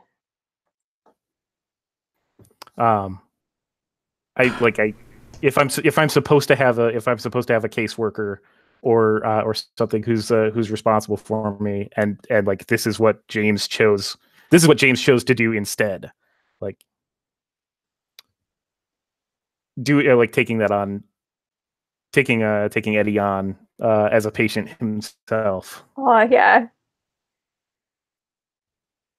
I find that very intriguing. I feel like it's an interesting family conflict of interest there. That I feel like the NHS would probably hand away over I feel like the community here would be like, makes sense. Or yeah, that sounds amazing. Okay. I love it. Cool. So now we have Eddie, our 23-year-old PDS sufferer who's just moved into town with his dad. His dad's a nurse administering Eurotrip to his clients here in Nanin. Let us roll back. We were talking about high school. Let's talk high school first.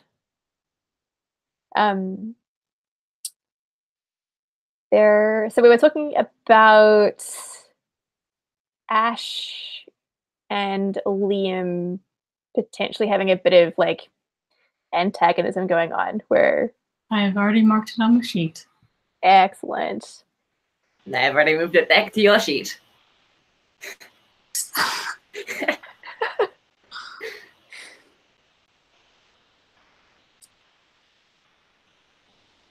Excellent. Cool. And Connor, where do you fit in with like this these high school dynamics?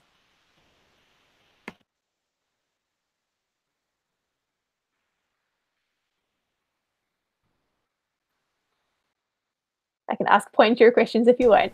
Sure, you can ask pointed questions because I'm just going, oh man, how do I fit in? Yeah, so you were the regretful soldier, wanted to get out kind of thing.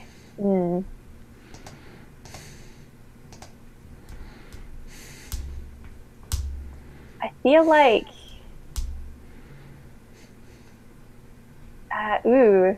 what school project did you work on with Ash?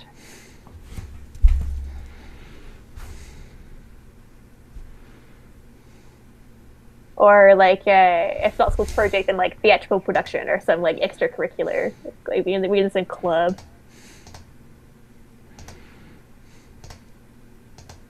When you say school, when you say school production, I immediately think like, what terrible school play does this place have? But what did you say, Alex? Oh, I was just going to say, did we write essays on the importance of boating safety? Oh. Yeah, there's probably a whole presentation. Oh my god. It sounds like one of those, like, let's get the kids up on stage in a school assembly to be like, here's how you practice good boat safety when you're coming into summer. But person who with a thinly veiled boating name reference, I don't want to wear a life jacket because I'm cool, and cool kids don't wear them. Yeah. No, you must because it is safe. Was it a bonding experience for the two of you, or yeah, was there some resentment that happened as a result? Were we just so far out of the loop that we thought it was actually cool? I mean, there's nothing cooler than boat safety.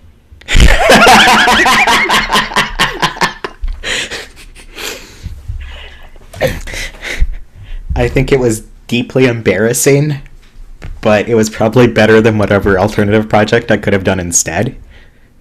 So I wasn't as into it as maybe Ash was, if Ash is that into boating safety.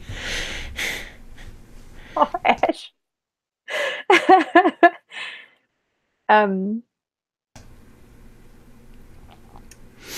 Yes, Yeah. always wear a life jacket. No one's too cool for them. Be boat safe. You heard it here. As Barry say to the chat.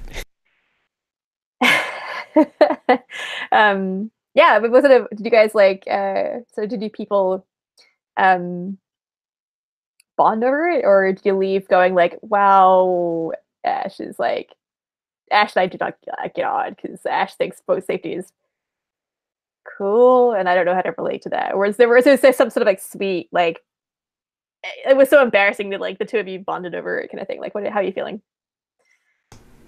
I'm thinking sort of like embarrassingly bonding, where I was like, Ash seems like a pretty cool person, but I don't think we quite clicked as best buds or anything. The unconventional friends, like Yeah, but like, I wouldn't, throw a fuss or something if Ash were to try to eat lunch with me. It's just we never really did, kind of thing, I think. excellent. Does it feel like a protagonistic relationship, or is it like we're not quite sure? Dang, I need to have protagonists. So let's say it's a protagonist, because I think that Ash is cool. I'm just probably not cool enough for Ash. And Ash is weirdly into boats. And then how about Liam and Connor? What's their relationship like? Questions. Pointed questions. Ooh. Well, I think I can see one of them being. Let me pull up the notes I've taken. So James is for sure in your group, and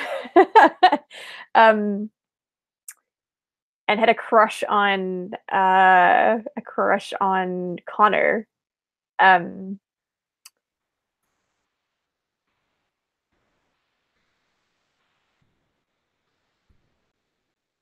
Wait. James had a crush on Connor?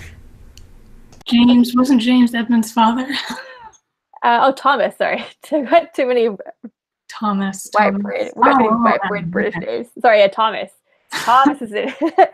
So Thomas had a crush on Connor, and I think Thomas is for sure in Liam's like friend group. So One more time. Oh, sorry. So yeah, Thomas had a crush on Connor. Thomas confessed like the night before Connor left for the army. Thomas, I think, is for sure in Liam's like close circle of friends as well. So I feel like I can see that going two ways. Like, is Liam the kind of person to sort of like reach out or maybe try and like bring Connor into the fold to like matchmake, or is it like Connor rejected Thomas and now I'm like like I broke Thomas's heart and must be rejected forever? I mean, but if he told you that he liked you like right before you left, but there might have been time afterward. No, because you would have been gone. There wouldn't have been even. It was retcon it, so there was like maybe a week. Maybe he confessed as soon as I said that I signed up or something. He's like, no, you don't have to go. We can date and live here happily ever after. And I was like, fuck that. Yeah, totally. So how does that flavor things? Because Liam was planning on leaving too. Oh. Oh, I don't know. Maybe there was like one weekend, like the last weekend after school, and there was like some party or something that I invited you to. definitely. Like a summer's here. Let's go drink in the woods. maybe he like told me that he liked you, and so I invited you to this party, and that's where he told you that he liked you. Yeah, that's so good. And then you left.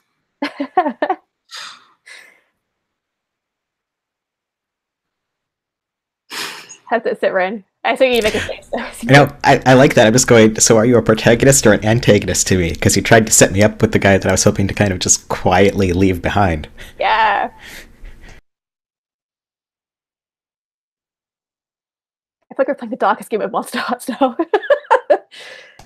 Everyone's already dead. Monster Hearts, Part 2. Yeah, yes, antagonism, protagonism. If you just like pieced out, I think there would be some, not resentment, but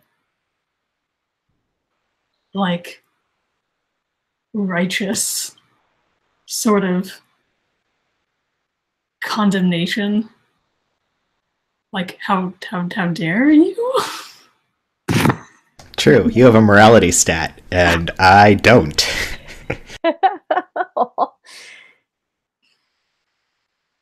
So yeah, I think, but then we heard you died. So That's a good protagonism. Antagonism is totally fluid, so you can start out as antagonists and then become protagonists. it was antagonists until you died, and then Thomas was real sad. Oh, And I probably died not too long after that. So he was super alone. So we're protagonists in both having left Thomas behind because we died? Yes, that sounds good to me. lovely. I love it. So we've kind of sorted out like our high school friends. We have Eddie, who's new to town. I have an idea about a connection. Yeah, go for it. Liam was on a gap year and planning to go to college. I'm I finished my degree. I washed out of pre-med and quit out to a business degree. But it's still college. It still counts. And so I don't know if that would.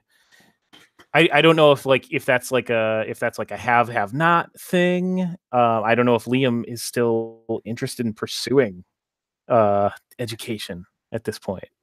I feel like they probably aren't doing college applications or like accepting PDS sufferers. Like there's been some super great essays. Okay. But like no one's made it. And like they might still be sorting out like records and schools, and it's just a mess. I'm sure you're gonna rewrite The housing is a question. Oh yeah. University Reality policy. of that, if someone I also see Ash went to uni for 1 year, right? Potentially like a coincidence. Eddie cheated or was like a sort of teaching assistant for one of Ash's courses. That could be a connection for sure.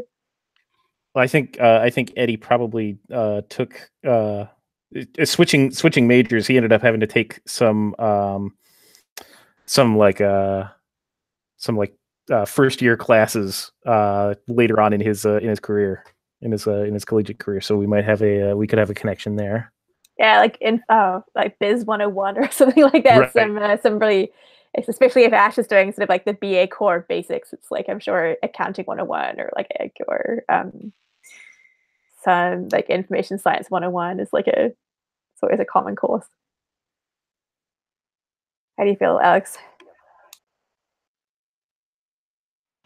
Yeah, I'm down for that. Just you and I went to the same fucking university. Dark times. Dark times. I think it's a neat connection to come back into. It's like, oh shit, like yeah, we're totally in the same like Aki 101 course. I love it. I don't know, yeah, if you were in the same Aki course, you guys overlap study groups or like just sat next to each other in lecture at some points, or did you guys like get into arguments in tutorial? One of us is way more serious about their education than the other, but I don't know which one it is. I am always serious about everything. Well,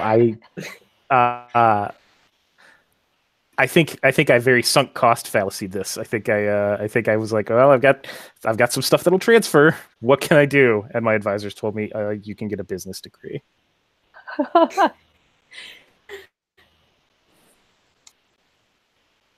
Nice. Awesome. So like a third year student in your 101 class that you're taking very seriously, who is very clearly just like D for diploma. Yeah, how do you get degrees? How does Ash feel about that? I mean, like, I had to escape from freaking Nuneaton to get here, and there are people here just pissing around. Like, goodness, I don't understand how good they've got it with like trains and public transport. Oh my goodness, how could they?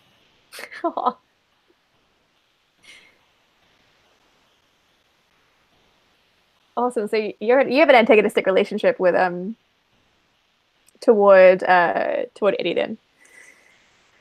Perfect. I went into this thinking I'm not going to pick too many fights, and I realized I've just picked all of the fights. So go and get. It's okay. As I said, like protagonism, antagonism is fluid, and it doesn't have to be two-way. Yeah, I believe from memory you can see someone as an antagonist, and they can see you as a protagonist. Like I think it's a bit funky that way. Oh, I like that. I like that a lot. Yeah, I believe it's accurate. Wait, that happened to that game, right? So I'm gonna lean on Ryan every now and then. That sounds reasonable, but I don't really remember because I just. Oh yeah, because at one point Agatha's character was like, "You're my antagonist. I think you stole my keys," and I was like, "I don't know who you are," so I had no relationship back. That's right. Yes. Yeah. So you can say it doesn't have to be a two-way like binary thing. You can perceive someone as like an antagonist. They can be like, "Why do you hate me? I don't know what your deal is." I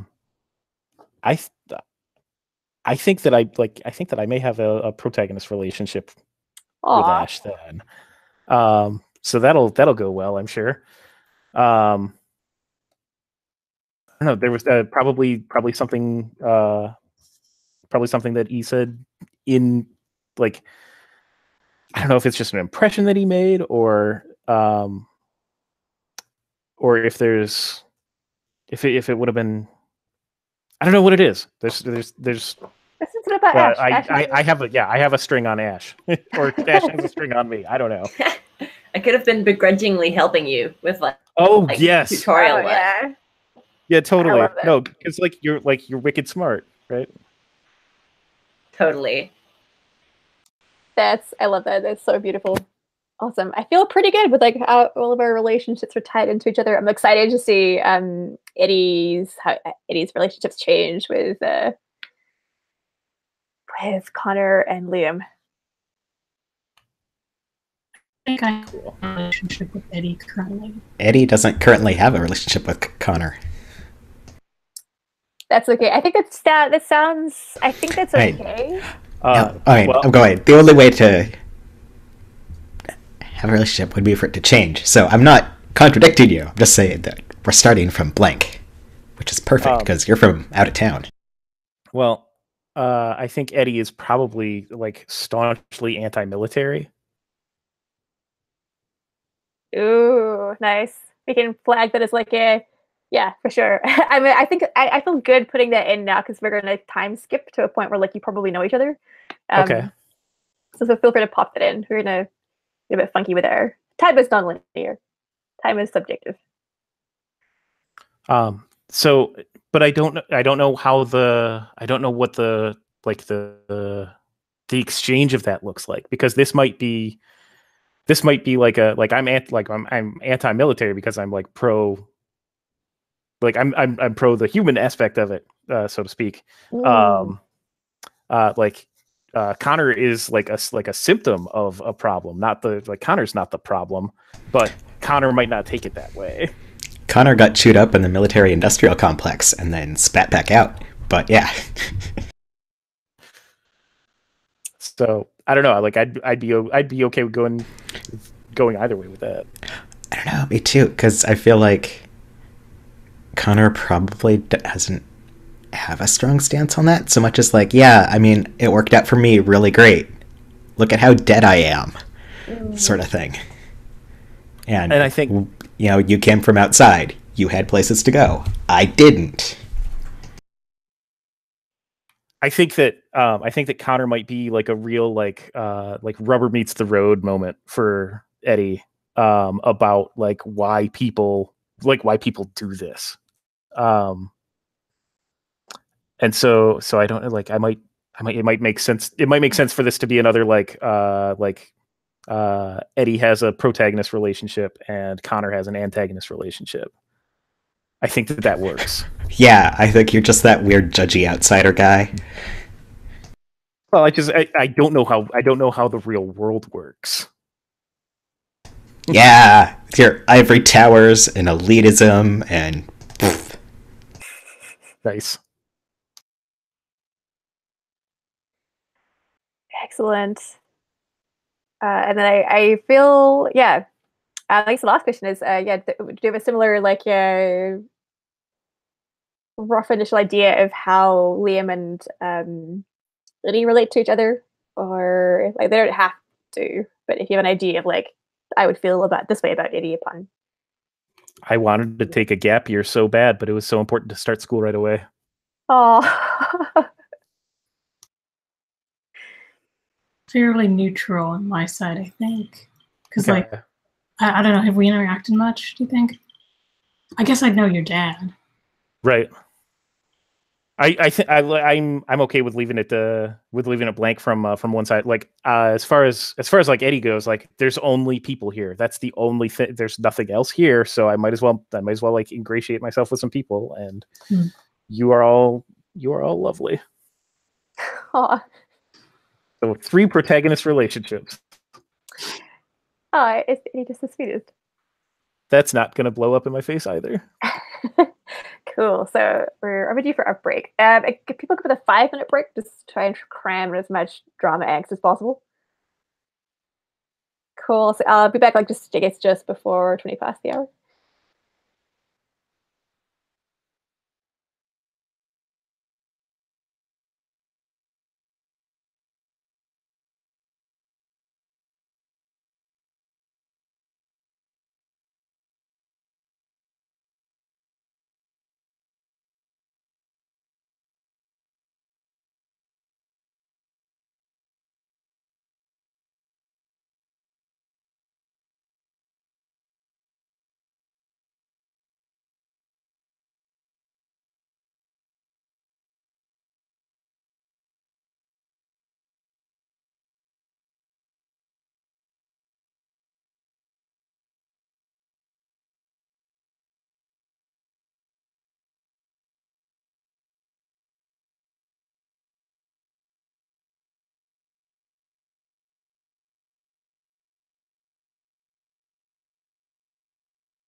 Lauren, I hope this isn't too much of of another monkey wrench, but I was looking at the personality and thinking about how Eddie is different from James, because I had initially taken hard-hearted as like a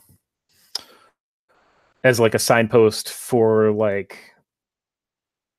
the nurse character, like doing their job because they have to, and like the people who he's doing it for, like, honestly, do they even deserve this? I don't know.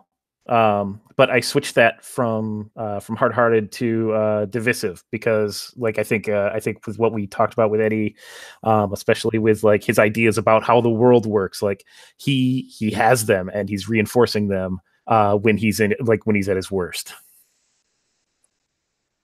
That sounds perfect. That is Cool. not a monkey wrench or spanner in the works at all. That sounds lovely. Cool.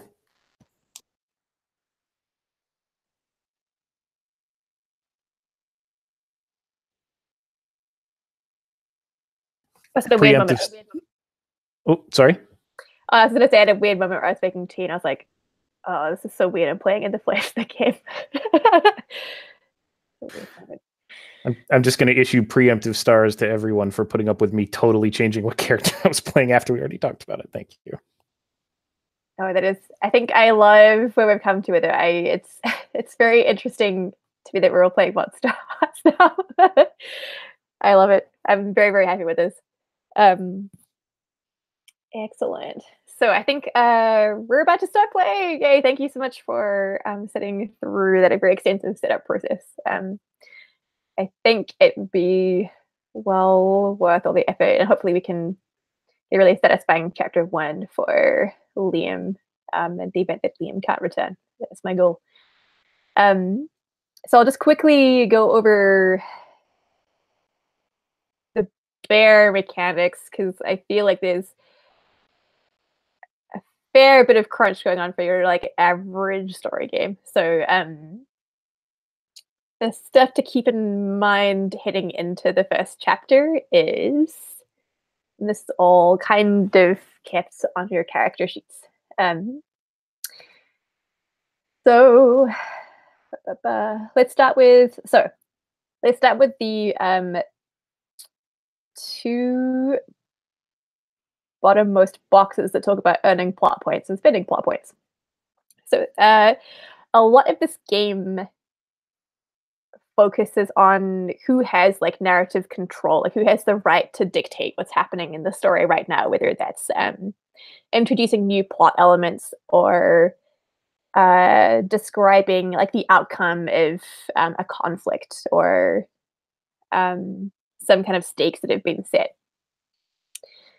And the way that narrative control is used is by spending plot points, which are the currency for this game. You can earn a plot point just once per chapter. Every chapter you'll get a plot point that you can spend. You earn plot points by what is called switching arcs. That's like a technical term for the game where this is interesting.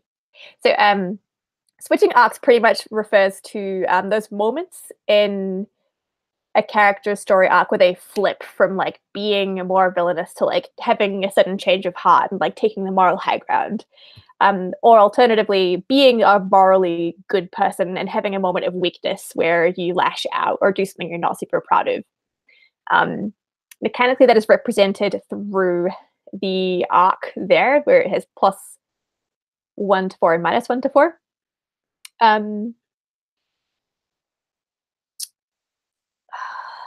Long story short, like you switch an arc if like you go to make a move, and say if you're in falling, so you've got like a -1 arc per se, you could say, oh, but I want this to be, I want my arc to switch.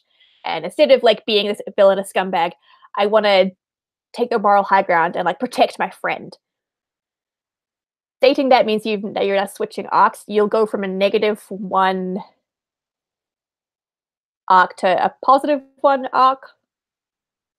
And you'll get a plot point for having a moment where like you had a change. That'll make more sense later on. I apologize for this terminology. You can also earn a plot point if I tempt you with something that is going to be problems for your character. So if you accept a plot point to make a move that will complicate things for your character. So like I might say, hey, Ash, I'll give you a plot point if you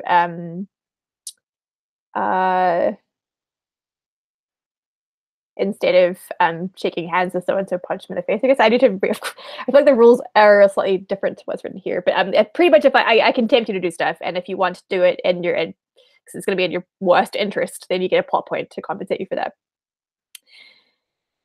If you have plot points, you can spend them. You can spend them to create a conflict for your character.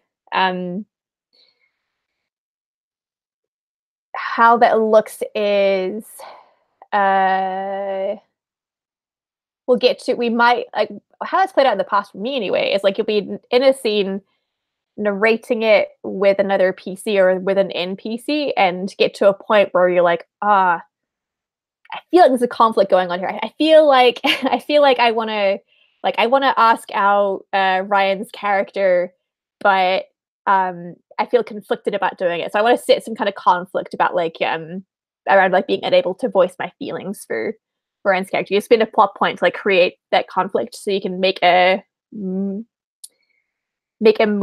to see if the outcome is in your favor or does it go so well for you. And decide these things in advance.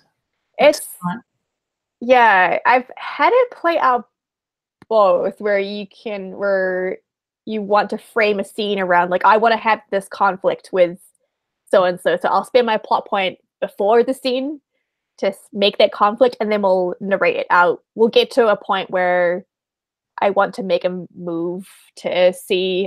We get to a point where it's like this feels like we need to go to dice to figure out if it's going to go out in my favor or it's going to go not in my favor. And then play out the scene according to that die result. I've also seen it happen where you get halfway through a scene and it's like, oh shit, this feels like a conflict. I'm going to spend a plot point to make that conflict. I think what might make sense is while we get these rules under our feet is to maybe be more explicit about like I want to have this conflict, so I'm going to spend a plot point and we'll narrate out that scene. I think that feels more I like the purpose and intent behind that. But alternatively, this game is about color and taking all of these scenes quite slowly and easily. So if you just are like, I will feel like having a scene with this character, and if it happens that it gets to a point where there is some kind of conflict there, then we can deal with it when we come to it, I suppose. Yeah. I hope that helps us get, yeah. I'm just now like realizing how crunchy this game is. So to briefly recap, yes, you can spend a plot point to create a conflict between you and another character or you and another NPC. You can spend plot points to re-roll if you fail in a move.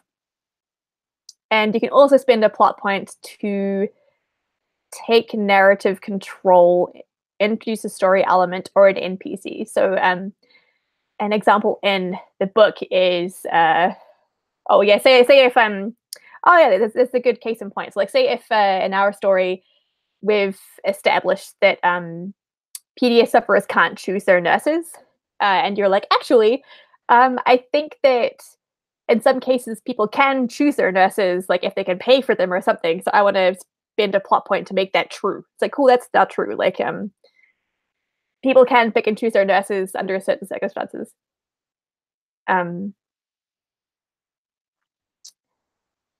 that's a very like broad cap on earning plot points and then spending them.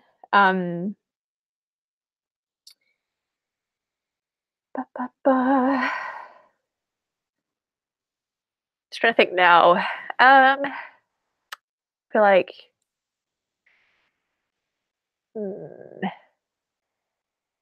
Okay, yeah. In terms of how this chapter will play out, what I had in mind is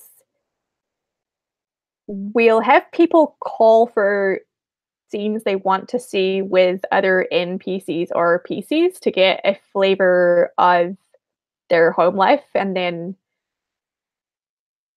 I guess cutting in time to a point where our present day is happening and exploring like the lives of people as they exist currently. Um,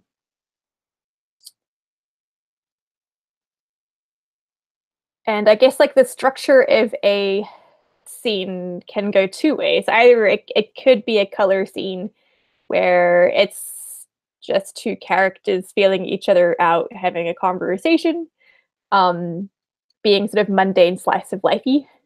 Or alternatively, that scene may introduce a conflict, or you may want to, that scene may introduce a conflict. I have in my drive copy pasted. Where is it?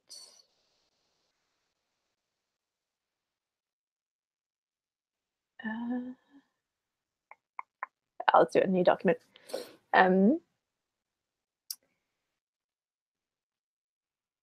The process for resolving a conflict, which I'll talk to when we get to it. There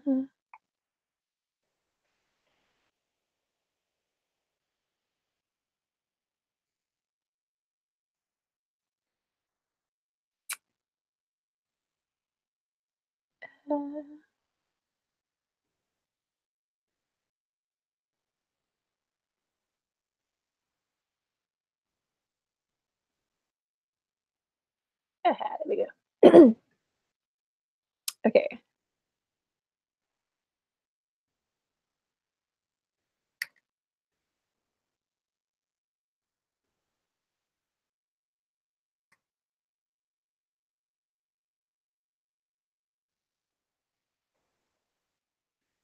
Let me just share this link. Cool. That's just the notes that I took for this session so far. I've also copy pasted like how conflicts work.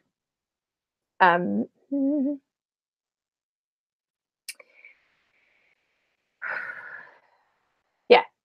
So you'll call a scene, either play at that scene, and it'll be a cool slice of life moment for your character. Or you might want to set some stakes and like explore a conflict for your character story.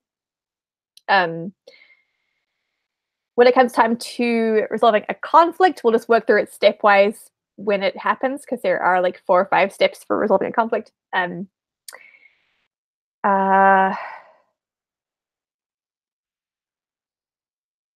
that might be the best way to do it.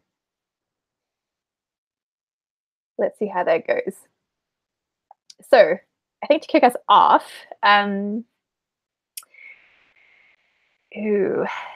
let's sort of think about,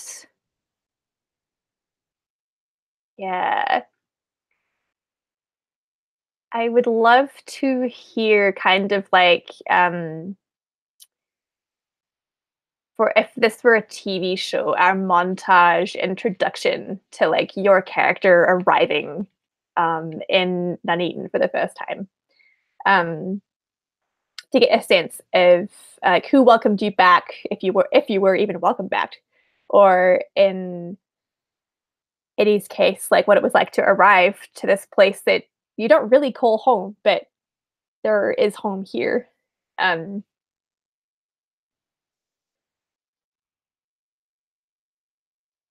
Yeah. And sort of the sense of like we see so and so arrive, they open the door to their house, and their parents like tearily greet them on the inside, and this is like the shot we see of their bedroom. Their bedroom looks the same as it ever has since they were like in high school.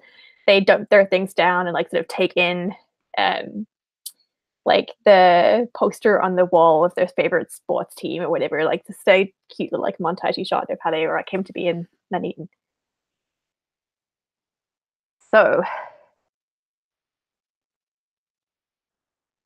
I'm gonna be mean. Do name superiority again. Sorry. Unless someone has a burning, vivid idea of what it was like for them to return to Nuneaton.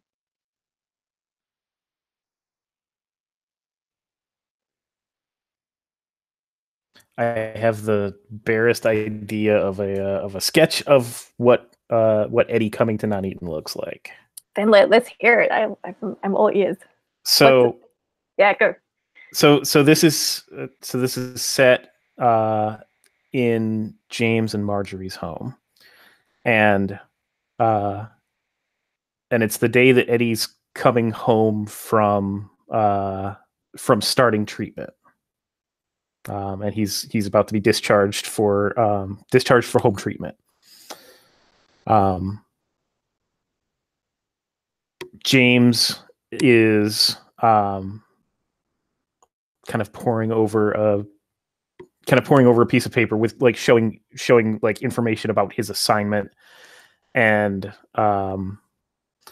like Marjorie is just she's just like she's pacing kind of back and forth before a stack of suitcases, packed suitcases.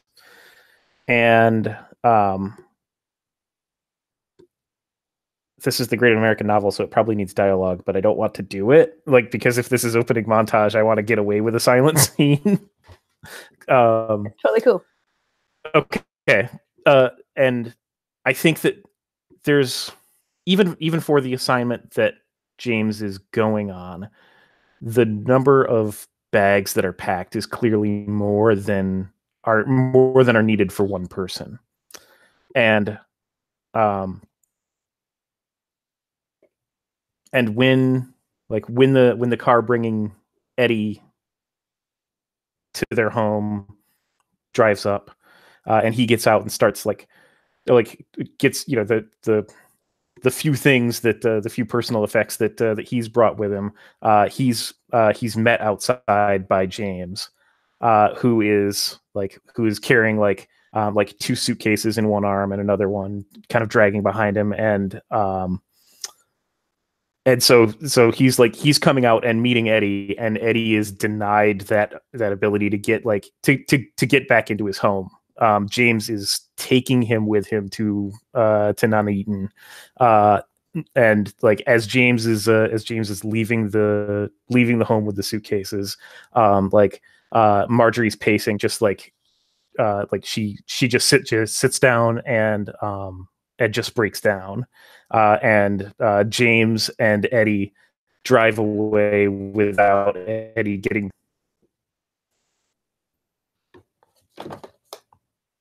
I don't know how conflict works. Well, that's okay. Yes. Was there a particular conflict you wanted to set up for this scene, or is it more like let's give a montage of what happens? My idea, I had the visual, so I was like, I'm just going to use this, and I'm okay with that just being like a stage setting. That could maybe that's going to drive a conflict later on. Yeah, if you wanted to, I could see you spending a plot point for some conflict around you resenting dad or whatever. If you wanted to did you have a conversation with him about leaving your mom behind on the way to Nuneaton, or was it very silent car ride? I think it was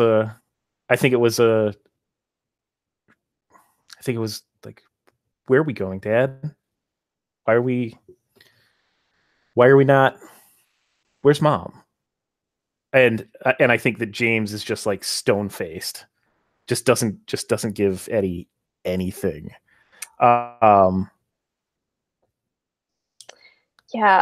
I think he's the burden of what he has to do, and the burden of what he wants to do are just too much, and none of that matches up with what none of that matches up with what Marjorie wants, and only some of that matches up with what Eddie wants. Aw, I see. Yeah, I think like I could see you spinning a plot point now to sort of set up that conflict if you wanted to, and frame that around like understanding your dad, or like resenting dad, or like wanting to have a get dad to open up. Maybe might be another one. Okay. And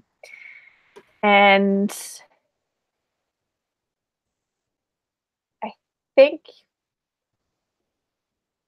we could have that conflict out now, or you could bank it for another scene you'd like to see. Depends upon yeah, go for it. Let's bank it for now, because I want to hear the rest of the table, and that'll give me a chance to think about like exactly how I want to frame the conflict. Perfect. That sounds amazing. Okay. So I spend the plot point on that? Do I have a plot, or I earn that for the chapter, or I don't know how this part works at all? You start with one plot point to begin with, so you'll have one plot point. Let's hold on to it for now, and then when you get to that fight, you can spend it, because then it gives you a flexibility there. Okay, cool. I love it. Alex, what's the montage of Ash coming back to her home? I've had an entire montage to think about it, and I still have no ideas. That's okay. We can come back to you. Do you like that? I mean, I can wing it. Something I can do. I can give it a shot. I believe in you. Alrighty. I think the montage starts at like a bus station a couple of kilometers out of town. And we see Ash getting off, like carrying two like big suitcases, looking out of the Nuneaton countryside. Like starts a trek home. And like as they get there, are the parents home? I think they are. And we see Ash like hesitate outside of the door, and, like take some deep breaths before like walking up and knocking on it. And then it takes quite a while for the door to open. And then we get that whole like, it's like a tearful reunion, but like at a distance.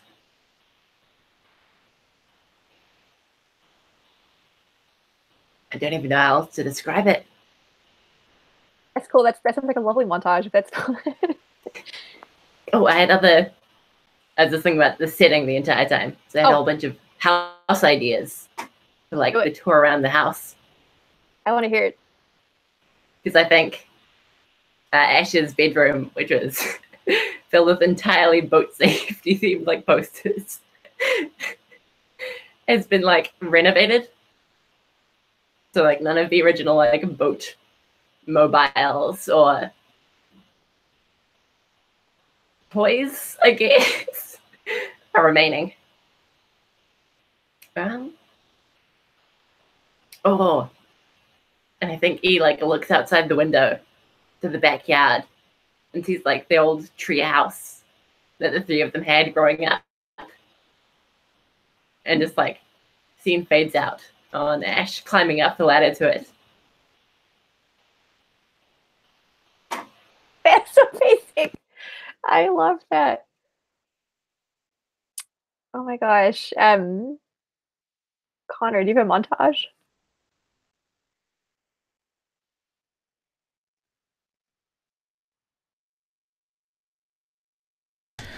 Yeah, I was just deciding when I wanted to start it at. Yeah, the reunion at a distance is just right in the feels.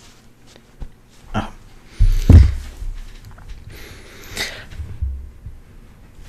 I'm gonna rip off the show again and say that Connor's parents met him like at a facility or something to actually like pick him up, and as he kind of steps in a bit nervously, Trish just stared at him for a second, and his mom pulls him into a great big hug and then kind of pulls him at arm's length to look at him and goes, you had such lovely hazel eyes. And he goes, I know they only had brown or blue, Mom. You know, can we go?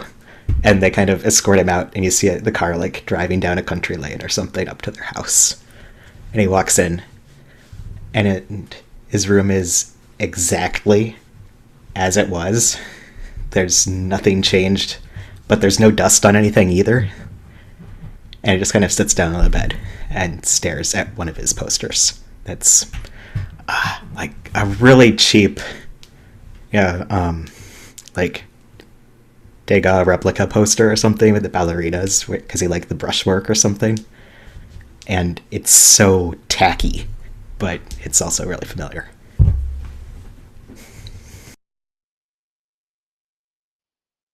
That's amazing. And how about Liam? What was it like for Liam to come home? I think when he gets out of the facility, like he waits for kind of a couple hours, like thinking, his parents are going to come for him, and then they don't, and like the bus running, and like he has to walk an obscenely long distance to get home because he doesn't have any money for a cab. And when he gets home, like all the lights in the house are off, and like he miraculous, or like he goes and like gets the key from under the flower pot, whatever, it's still there, but inside the house, like someone has clearly like been living here and not done like it's a mess. Like some of the furniture is broken, like just stuff is everywhere. Like there are things missing, like very clearly, like all of the expensive things, like the TV is gone. Like his mom's like jewelry, his computer, and he sort of throws all of like his bags down, whatever, and just like stands there for a minute, just like taking this in. And then I think there's like a skip where he's like contemplating the empty refrigerator and like, this isn't actually a problem anymore. And there's a knock at the door, and it's like Thomas and two other people from his friend group. And they're just, we heard you were back. And like they hold up some alcohol. Okay. I was losing my shit. That's amazing. I agree. This is like the fastest game of I'm not crying, you're crying I've ever experienced in a game. I'm delighted and so sad. That is amazing. Excellent. Yes, I think given the time, I would like to yes, for sure cut into like present time. I think like it's been enough time to sort of like find a routine with like the people you live / or don't live with in poor Liam's case. And we're probably at a point where like there are some formal efforts to reintegrate like partially deceased syndrome sufferers into society by getting them jobs and stuff, and they need to give back to society, and working on finding a place in the community. So I think what I will do just to pull everyone together is the pub is always a fantastic place for social things to happen. So I think it'll be like sort of happy hour on like sort of a Thursday at the local pub. It's run by Lucy. She lived through the Rising. It's always been her pub.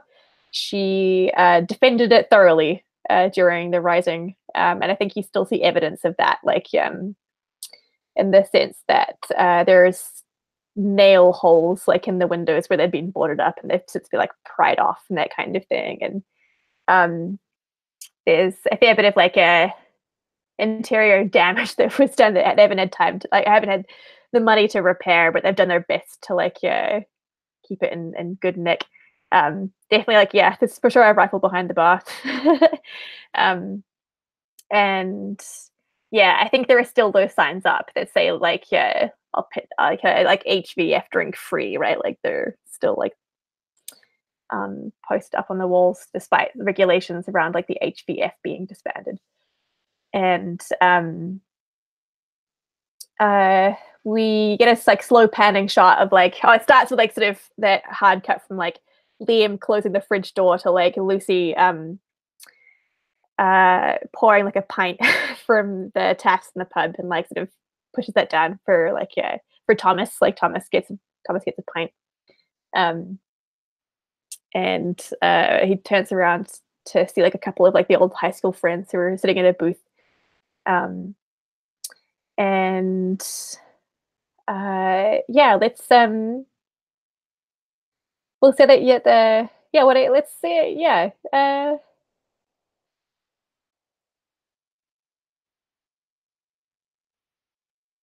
Ash, where are you in the pub?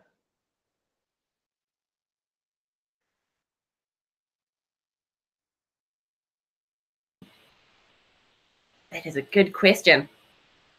Or I guess actually, yeah, let's I might pause there and roll back a little bit. Let's Liam, like as Liam's probably at the pub with his mates, right? Yeah, like they probably got him a drink, like not realizing he is not drinking it. Oh yeah, Thomas for sure turns around with 2 pints, right, and like puts one down for you and pushes it over. Yeah, I wish. I can't do this anymore, man. Oh, Like in general. Sorry. It doesn't work. I'm so sorry. I didn't offend. No, it's cool. Just, you know. And like I will take it and like pour equal amounts into everyone else's glass until it's empty. Aw. And where is Connor? Where are you in the pub?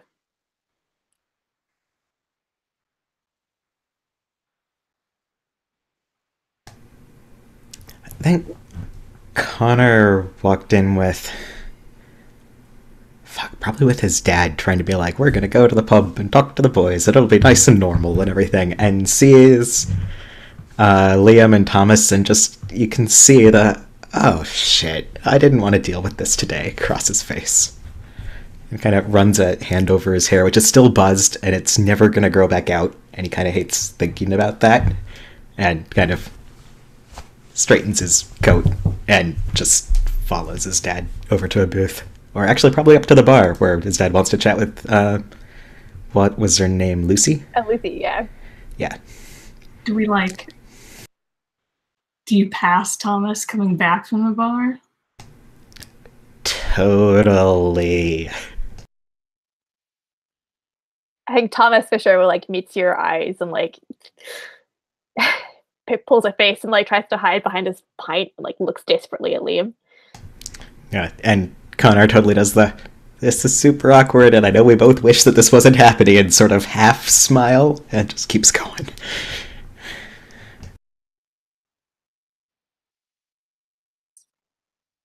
Liam, I can't, like Thomas takes a swig of like his pint and like puts it down and runs a hand through his hair.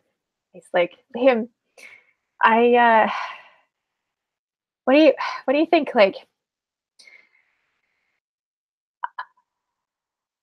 I know Connor like didn't want to start anything because he was going away, but he's back now. Like, surely that changes things.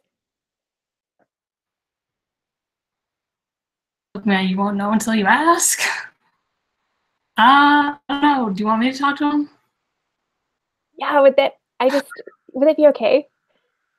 I haven't like spoken much since, you know, and yeah, would you do me a favor? Sure. And I'll take my glass, like I am going to return this to the bar. Oh, you're the best. Thank you, Liam.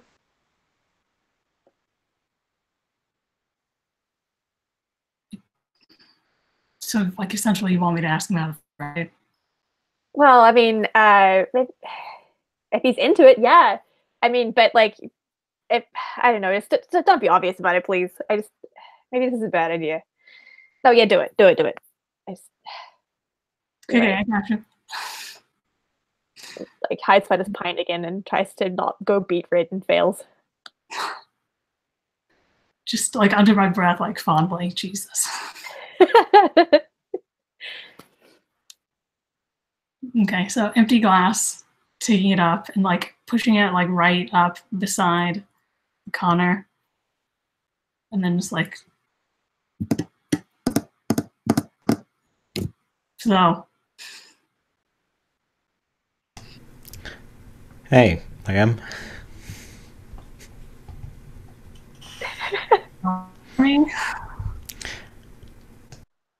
I'd just like to state for the room that I've already failed my motivation, which was talk to someone without it being super weird. Oh yeah, shit. Sorry, we got two motivations.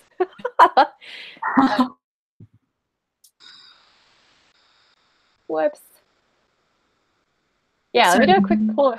Okay, sorry, I'm so sorry about that. Let's do a quick pause and write down some motivations for the next half hour for this chapter.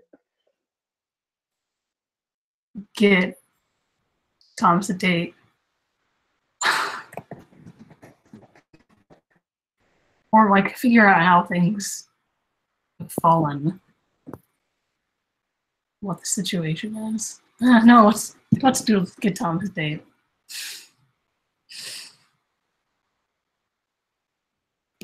So yeah, how's the army?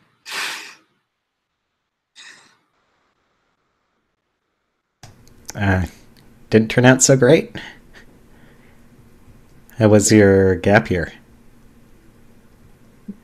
Didn't turn out so great. Yeah. Well, how did it even happen?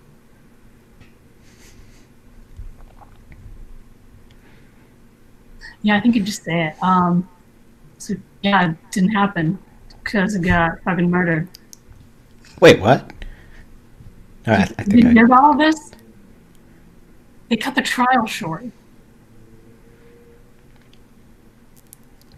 Yeah, and I think at this point his dad kind of elbows him. And he's like, "Yeah, we were telling you about that." And he goes, "Oh yeah, right. Yeah, they filled me in. Sorry. Not really sure what you say to someone who's been murdered." And I think Liam like really wants to just lay everything out, but he's got a mission. Is this a conflict? Is this like an internal conflict of like you've got Liam on the one hand, who's like, please do me a solid. You're like, I really just want to talk about my feelings. With like someone who would sort of get it. Yeah. Yeah, okay. So I spend my plot point. Yes, yeah. Yes, let's do this. Let's do this time because this is new for me too. Yes, so you spend a plot point to create a conflict, and it sounds like the conflict is like, ooh,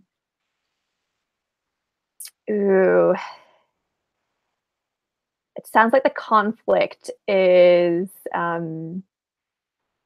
putting myself before my friends.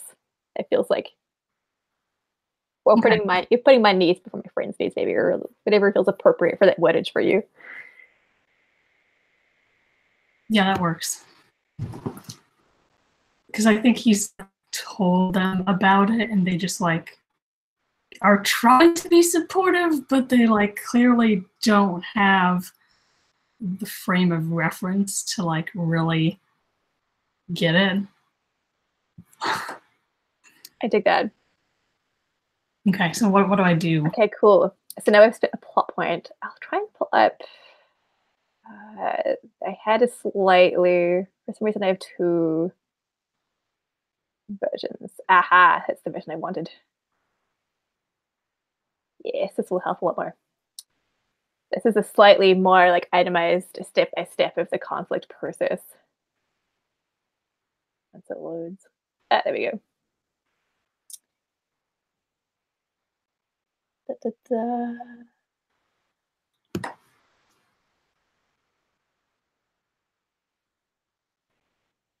Yeah, here we go.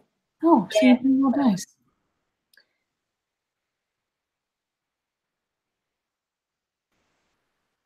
Excellent. I'm just updating what I put on the conflict sheet here. Yeah, it's more easy. Yes. So I've created a conflict. Now you get to choose a move for how you overcome that conflict. So the moves are on the character sheet. So we'll be rolling flat moves because you have 0 arc. You're neither rising nor falling. This feels like navigate others. Yeah, this does feel like navigate others. Yeah, Or when you want to... satiate. Oh yeah, I think satiate actually. When you want to take care of a need, roll instinct. Yeah, like you've got a need here, which is to connect with someone about like what's happened to you, and if you get some understanding and acceptance. Okay. So I roll dice. Yeah. Do we have a thing, or should I? I have one here. Feel free to do that if you've got them in person. I will just roll for your party. And you can roll with advantage because I'm a protagonist to you, and you're acting against me. Oh, yes, I think. you can. What does that mean? I roll. So you get to roll 3d6 and take the 2 highest. Okay, I don't have 3. Hold on. No problem. Okay. That is 5, 6, 7, 8, 9. Well, so I take the 2 highest? Yes, take the 2 highest. Okay, that is 8. And do you have a instinct? Yeah, I have a +1 for instinct. Oh, cool. So that makes it a 9. So on a 9 total. On a 7 to 9. So on a 7 plus, the conflict is resolved and removed from the table. That does mean, I think, that my need is to unburden myself. That was like more of a need than getting Thomas dates. And whether of a need than what, sorry? That feels like more of a need than getting Thomas a date, even though getting Thomas a date was my goal. That's totally cool. I think that I feel like yes, definitely unburdening yourself and indulging in your needs over your goal of getting a date. That sounds perfectly conflicted for a character. So resolve the conflict, remove from the table. If rolling against another character, I don't think you were. Oh, true. I was cheating. Already. We just started. Yeah, it's okay. How did you... That's totally fine. We're feeling this out. Oh yeah, so you get +1 arc for succeeding at a flat move. So please feel free to check the box next to +1. Is it light or dark? The light ones. Yeah. To indicate lightness and rising. This isn't a chapter move. Yeah, so tell me what it looks like to unburden yourself into Connor. Yeah, I think he just like starts talking and then keeps talking. Like just the whole thing. And what do you tell him? About like how I was murdered, and apparently like the guy went to trial, and like but it never got anywhere because the whole rising thing, and like now they're saying like they're not even gonna bother because I'm back. So like what's the point? The courts are saying, and I think like we're up there for long enough that like, and I'm just like talking and Connor isn't really saying anything back, or are you just like nodding? Yeah. Yeah, I think he's listening sort of rapidly, like he doesn't really know what to do with this, but also that's a really messed up story, and it doesn't seem like he's trying to get away from it at all. Like he wants to listen. Like he's deciding whether it would break the spell you seem to be under if he suggested you just like go sit down somewhere and like dish your morbid backstory, or if that's gonna make you lose all your steam and just clam up again. It's a toss-up.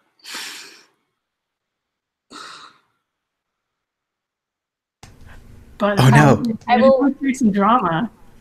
I will give Liam a plot point if he goes with Connor to another booth to talk about feelings. I will take it. Yeah. In that case, yeah. So like and I think because so like you go with Connor off to a booth and we get that shot right of Thomas like watching the two of you go off together like alone. What's like, and I think like we definitely get that like Thomas for sure like narrows his eyes a bit and like sort of leans around the booth to like hey, that's like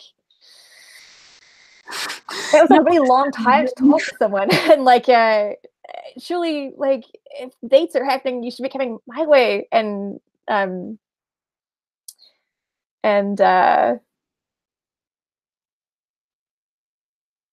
yeah. I think like we can pause that scene there. I think I like that ending shot, like Thomas like looking at the two of you, as you like go off to this booth alone.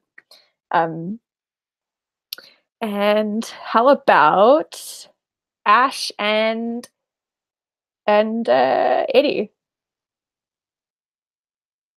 What y'all doing at the pub?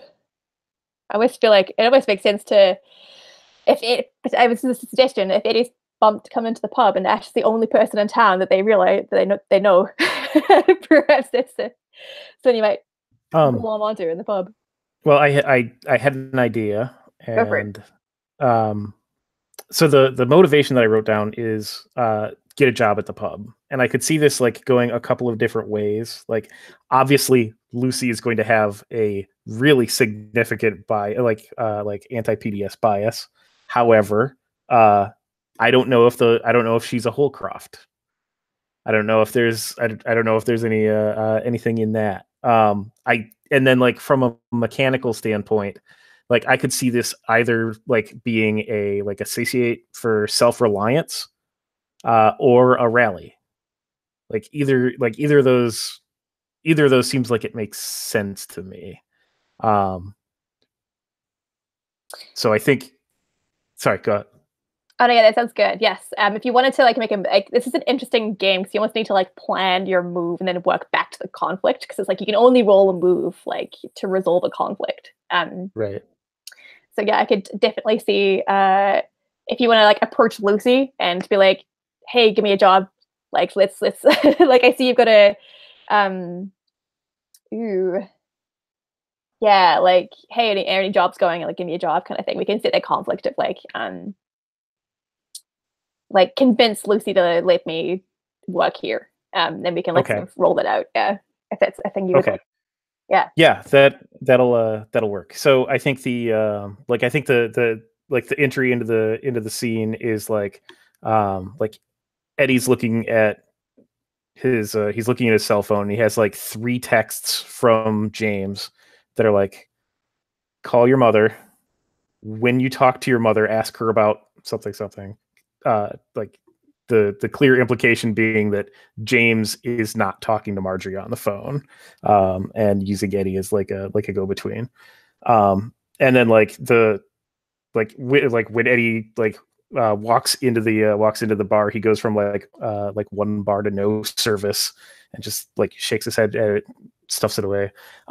And as he does, like checks, like he looks at like the makeup that's on his hands to like put some color into him, and walks up to the bar and sees Lucy and says, "You the owner?" And she it's like of course like washing a glass, right? Like as all good like bartenders do, and she's like, yeah, this is my bar. It's been my family for generations. Are you looking for any help? I could use a hand around here. That I mean, how you qualified? Well, I used to bus tables. It was in the city. It might have been a little bit busier than in here, but you know, I was always real careful with it. I was always never spilled nothing on nobody. Oh, the city. Yeah, you're a James Holcroft's kid, aren't you? She like sort of looks a bit suspicious as she cleans her glass. Right. Yeah, that's my dad. And what does he think? I owe you or him a favor or whatever since you graced this pub with your presence again? He didn't send me. This is this seemed like a good place to meet some people, and maybe be able to contribute a little to my family too. But it's it. If you're not hiring, just say so. Should we go to some booths to see if you can persuade her? What's that? Should we so like we set up the conflict. So would you like to okay, yeah. Yeah, so like satiate would work for to be welcomed, I think. Yeah. I guess or self-reliant like that. Back a step. Would you like to spend a plot point to sit Yes. up the conflict? Yeah. Awesome. Yeah, let's do that. Yes, perfect. And then yes, which move would you like to roll? I don't know how bad it is to fail a roll, so I'm going to do something that I'm bad at. Interesting. Just because mechanically I like to see what happens with that. So yeah, let's go with satiate and satiate the desire to be welcomed. Perfect. Yeah, that sounds good. Okay. Feel free to roll it up. And this is just 2 dice. There's no advantage or disadvantage or anything on this. What was the personality stuff? Or I'm sorry, the personality is that's signposts for what I ought to be doing. I believe so. Yeah. Okay, and then because this is satiate, this is with instinct, so this is a -1. Perfect. So that is a 3. Oh, okay. On a 3, let's go 2 with a 6 minus. Okay, so the conflict is not resolved and it's still in place. So you'll have get a job at the pub as a continuing conflict. Okay. The character player receives -1 arc. Okay, I like that. I believe I just get full narrative control. So yeah, I think so yeah, what do you say to her? What do you say to her again? Just to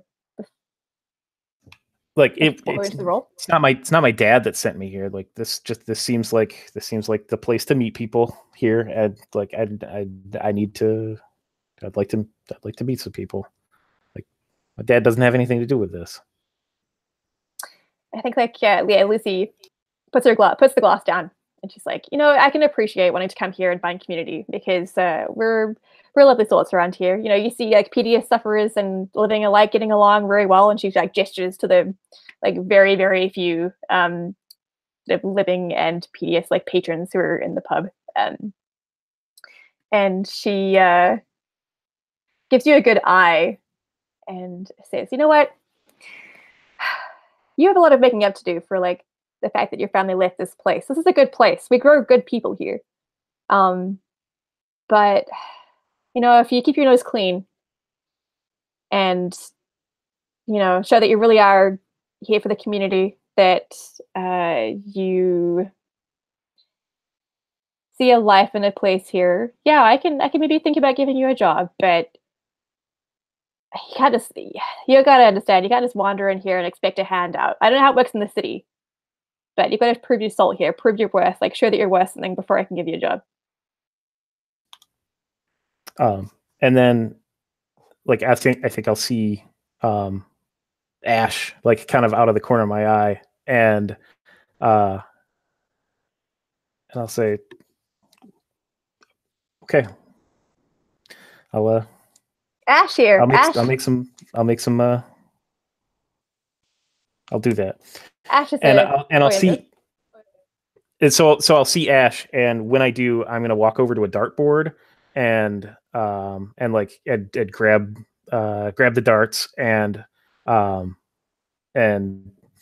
just kind of eye her and say and we've thrown darts before, like together, like when we were in university. So the invitation is there if he wants it. How's Ash up to that? I mean, I'm always down to trounce people at darts. So I think we see Ash get up from her spot. I think he was there with got the older sibling. That's a good name. Xavier. I think Ash has been like drinking just to like keep up appearances. Make it seem like he's still cool.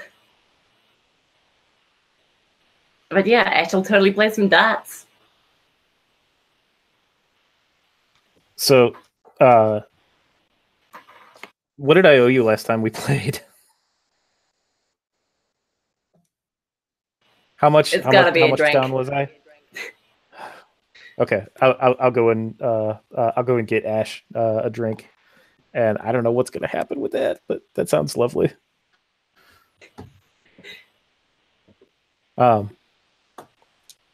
Yeah, and then I'll bring that back and throw darts and just kind of make small talk about like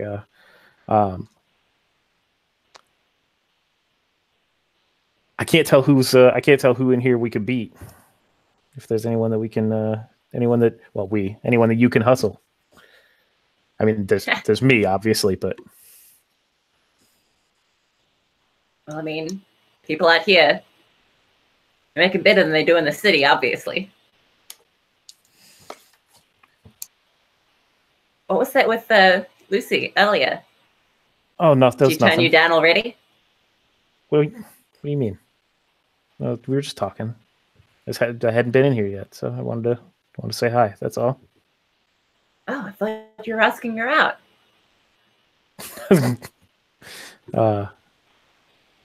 No, I definitely need to have one or two of those before I do that.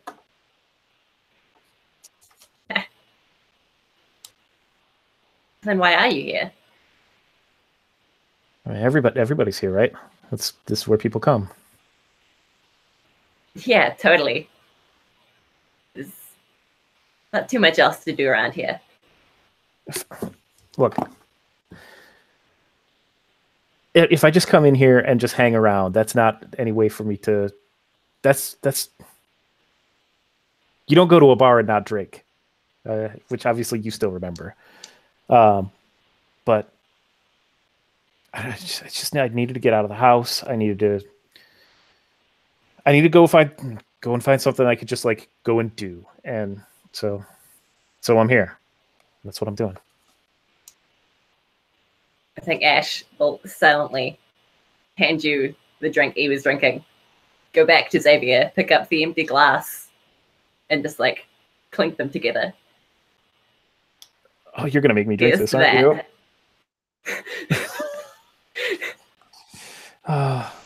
I'm willing to spend a plot point if I can get you to drink it. Oh, let's try that. Yeah, hell yeah. So spend a plot point. Let's have a look at how we navigate rolling against a PC. Well, I'm on board for this, but if you're on board for it, like, yeah, if you're on board for it, I guess we don't have to set up a conflict. This is a game of agency. You can say like, yeah, I'll totally drink it.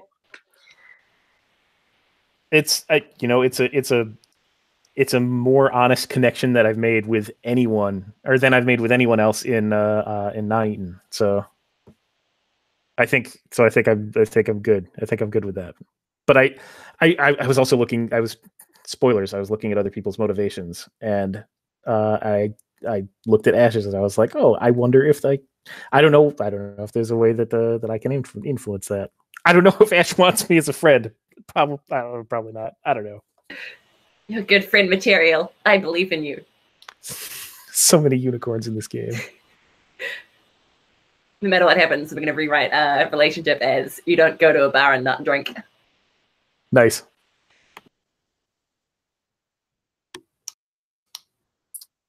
I love that. I love closing that scene on like that show of friendship, sort of clinking the glass, and then poor Eddie downing a pint that he's probably going to throw up in like a half an hour or 20 minutes or so. It's literally just like old times. Let's quickly cut back to our dear Connor and Liam, who were chatting in a booth.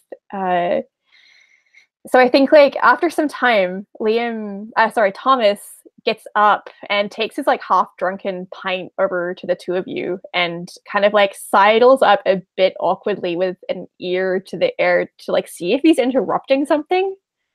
And it's like, hey, Kind of like laying myself like half over the table and like sort of like chewing on a hangnail and like also talking at the same time. and Liam's like, I'm not like interrupting anything, am I? Like you see it like, oh shit, I forgot.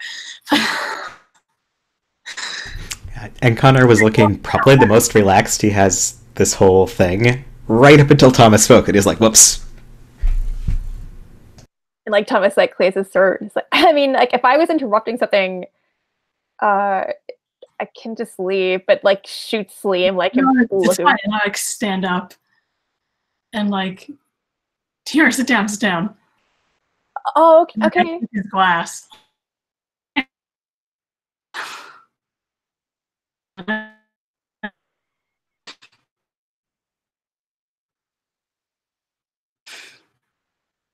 I think you roboted for me. I don't know if it was back.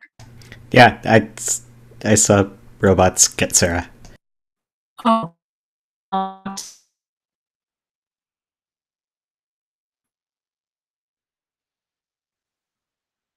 Like stand up and say, hey, like, yeah, sit down. Let me get you another beer. Take his glass. Okay. And he looks a bit like confused, but like optimistic. Like maybe he read this wrong. Like, and like sits down and like sits opposite Connor and gives Connor like a tiny smile. Connor gives still kind of worried, kind of maybe this isn't the worst thing. Nervous smile back, like so high. And Thomas is like, it's go ahead that you're back. I mean, we haven't really had a chance to talk since you know, like showed up and stuff, but I'm glad to see you. Yeah, I mean, good to see you too. So like, what, I mean, I'm not deprived. Like, what were you talking about with Liam earlier? I guess just PDS stuff. Oh. Okay, like just PDS stuff?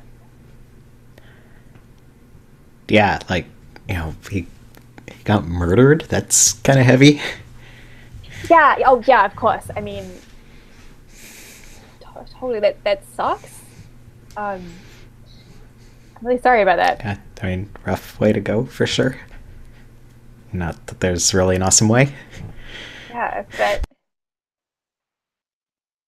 at the same time, like, it's good that you're alive again. I guess. Is that the right term for it? I apologize. There's not really a good term for it. I guess if you round up, it's basically alive, right? I mean, all the words are weird. Yeah. And life is weird. This is weird. I'm sorry. Like, I mean, this might be. I know how to say this properly, but like, the village fate is coming out, and like, I don't know. Are you gonna go to that? Like, I know it might be a bit like uncomfortable given, like, Parrish is going to be there. But I mean, if I might go. I might go. Unless something else comes along. I hadn't really thought about it a lot. I mean, I might. Well, I mean, maybe if if I go and you go, then maybe like we could go together. I think at this point I come back with a drink. That's beautiful. Sorry, I thought I was muted when I was cackling. Yeah, what do you say? What do you say, Connor? And Liam, how do you react? I think I come like quickly and just like deposit the drink in front of him, and then I'm gone. Like perfect waiter. Oh. And Liam just looks at his lifeline approaching and then running away. I mean, not Liam. Connor. I know my own name. Do you like look at me like save me, or is that the kind of vibe I'm getting? It's sort of a look like, oh yeah, you're back, and then, oh no, what the fuck is happening as you leave? Okay, if that's the look, I might like stay to facilitate conversation then. Oh my gosh. It's the kind of thing of you catch Thomas saying like maybe we could go, and it's like yeah, as a group, like. I mean,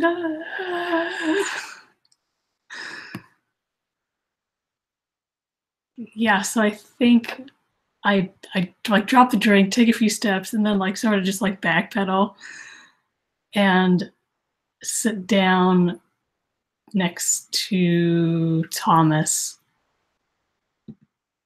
and then say to Connor, "So the winter fed."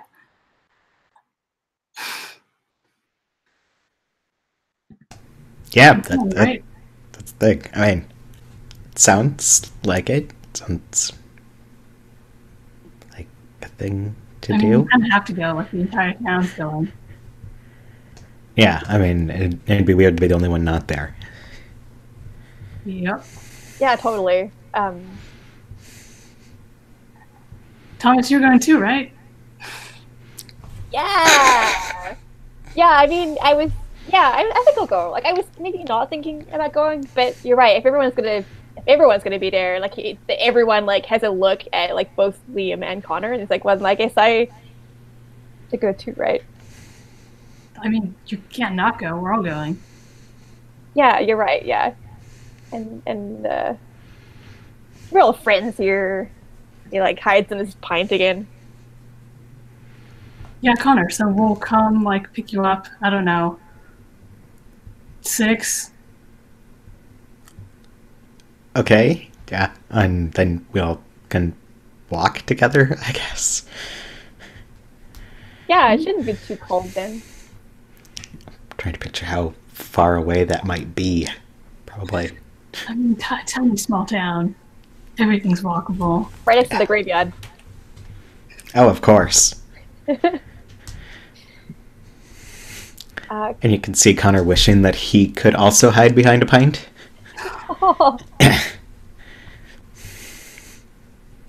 I love it. I think that's a good like bookend to that scene is like people trying to hide behind drinks going like, oh, this is awkward and uncomfortable. Liam is absolutely not trying to hide behind his drink. He thinks he's accomplished his mission. I love it. We're almost at time, so how about we end on it's a very awkward cliffhanger, but the awkward cliffhanger of going to the fete together, and awkward friends are like happy friends who have like share a pint. Although I want to know, I just quickly from Eddie, like, do we get that shot of you peeking your guts out outside the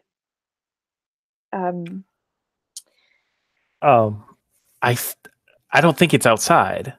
I think that I'm honestly put off by like I've heard all of the I've heard all of the we contribute to the community if you make a if you try and make an effort. Like that's the same thing that people are telling PDS sufferers like everywhere. Like, oh, of course, if you do this, no, screw that. I'm going in the bathroom and making a mess.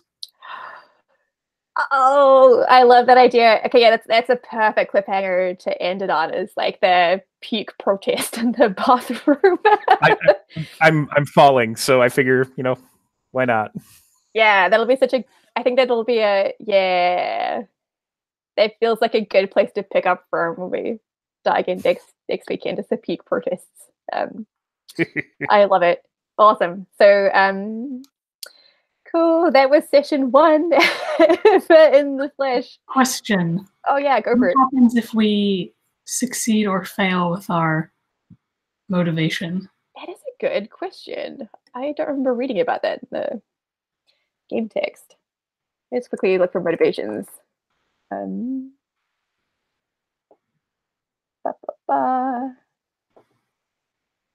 Defining motivations, revealing motivations.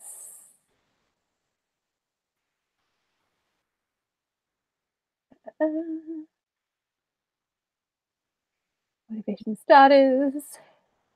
Antagonist, protagonists. Basic motivations.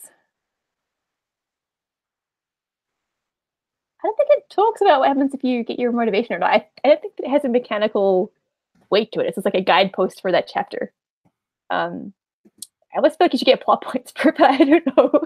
So at the moment, there's no mechanical effective motivations. But yay! If you did your motivation, congrats. That's great.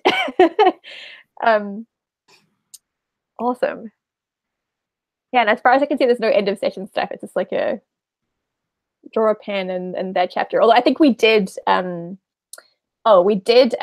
close the chapter by completing the chapter 1 condition, which is the characters conduct daily life until a character moves into an uncomfortable situation. I like that we ended both of those on uncomfortable situations, where you're puking in the bathroom and and some weird group friend date to the fate. No, they're gonna like we're gonna go as a group, and then they can just go off together. I love it. Yeah, so we close the book on chapter 1, and I'm excited to pick up again. Although I'm very, very sad that Sari may not be joining us for her the other games. I'm so sad about that. So do people have time for like a debrief / stars and wishes for next time? Seeing some thumbs. Liam is so great. Excellent. So I think what might make sense, since this is a playtest, is treating it like a normal game, and then after we've had like a full cycle of proper chapters, once I've gotten my head around the conflicts and stuff, that might be better for Chris Gray. So for now, hold off on playtest feedback, and then we'll just do stars and wishes as if it were like a fully polished game. So stars. Let's say I feel bad for picking on Alex, so I'll go in inverse order and start with Sarah for stars, and then once stars are done, then go back for wishes. Okay. Maybe just because we were all playing teenagers, but it felt a lot like Monster Hearts. I'm not sure if that was intentional. I think it really wasn't, but it makes sense given this group. Yeah, I liked, the setting, obviously. What else? I'm trying to think of like game things.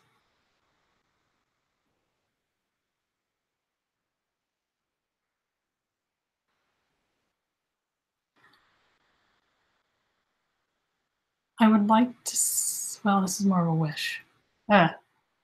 Good job, everyone. Awesome, Ryan.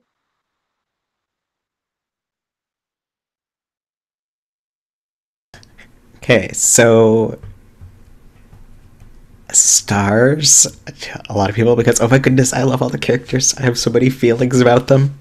And star to, I think it was Alex for making me tear up. Like in the second scene of a game, I've never hit it quite that quick before. So, damn you. And also, I salute you.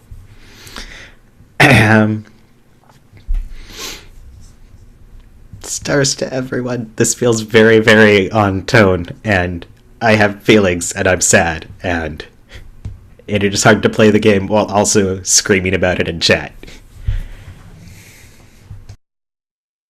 Also very.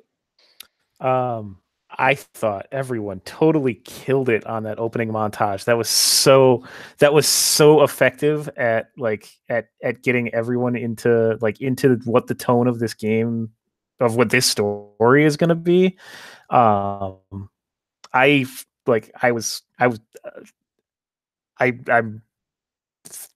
started myself for actually having an idea that I felt like actually worked for the content of the thing.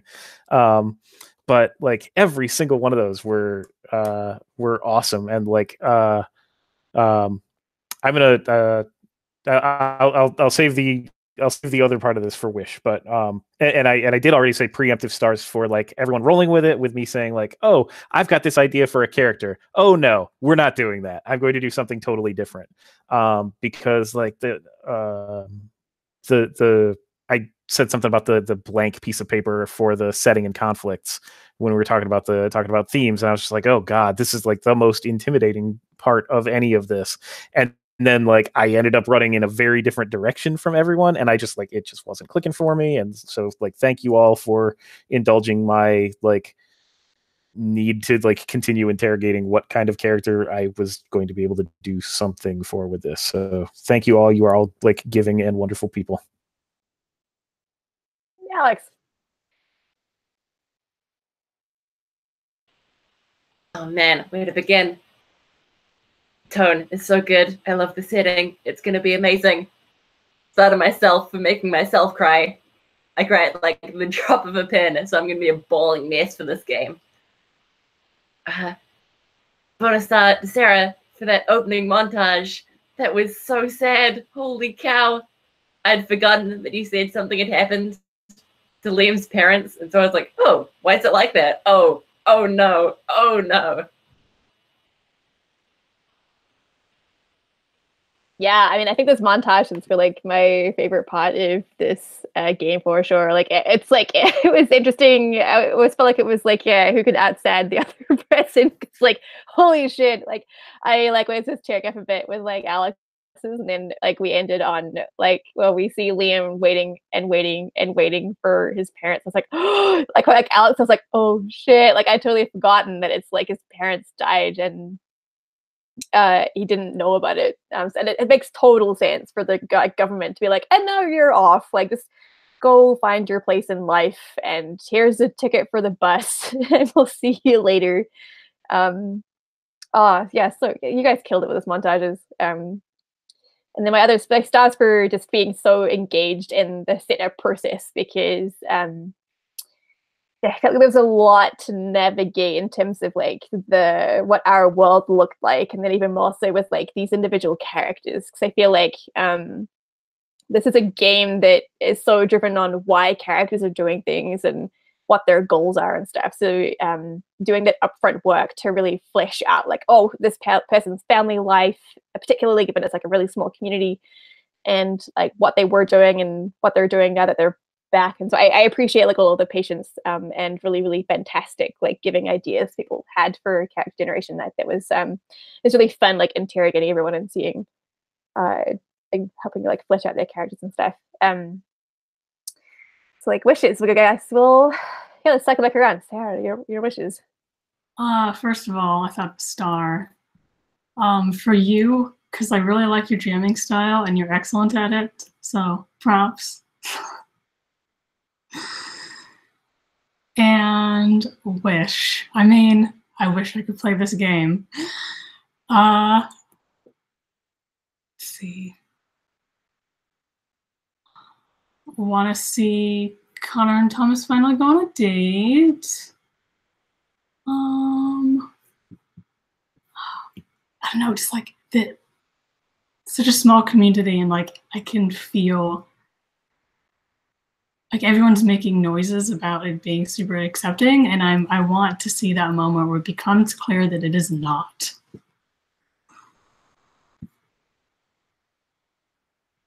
That's a good wish. How about you, Brian? Wishes. So I'm gonna sneak in an extra star because I didn't star beforehand, but star for showing off what the opening montage is, because yes, that set tone very well, and it made me cry. So fuck you, but it was good. Wishes. I wish that Sarah was in all the sessions. I wished it, therefore it's so, because the world must cater to my wishes. Although, also, I think it's Noella coming in. Noella should play too. There we go. Make it work. I don't know.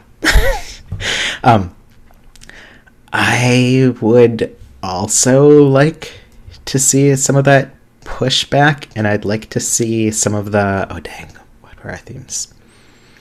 I would like to see some more family drama, because we did not bash on that button yet, and it was voted like one of our main themes. And also dealing with the past, because my playbook is particularly bad at dealing with the past. So I want to fail hard at that. Excellent. That sounds amazing. Yes.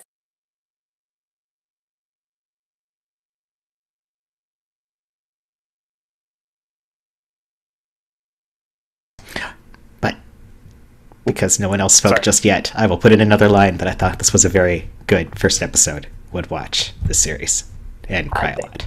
Anyway, now Barry's turn. Oh, I felt so good about this. It's hard to know where to, like, what to push into. From one technical aspect, I do have the wish that, like, even if this doesn't go up public, I hope that you can do it private or whatever to share with us, because I need to watch this again. I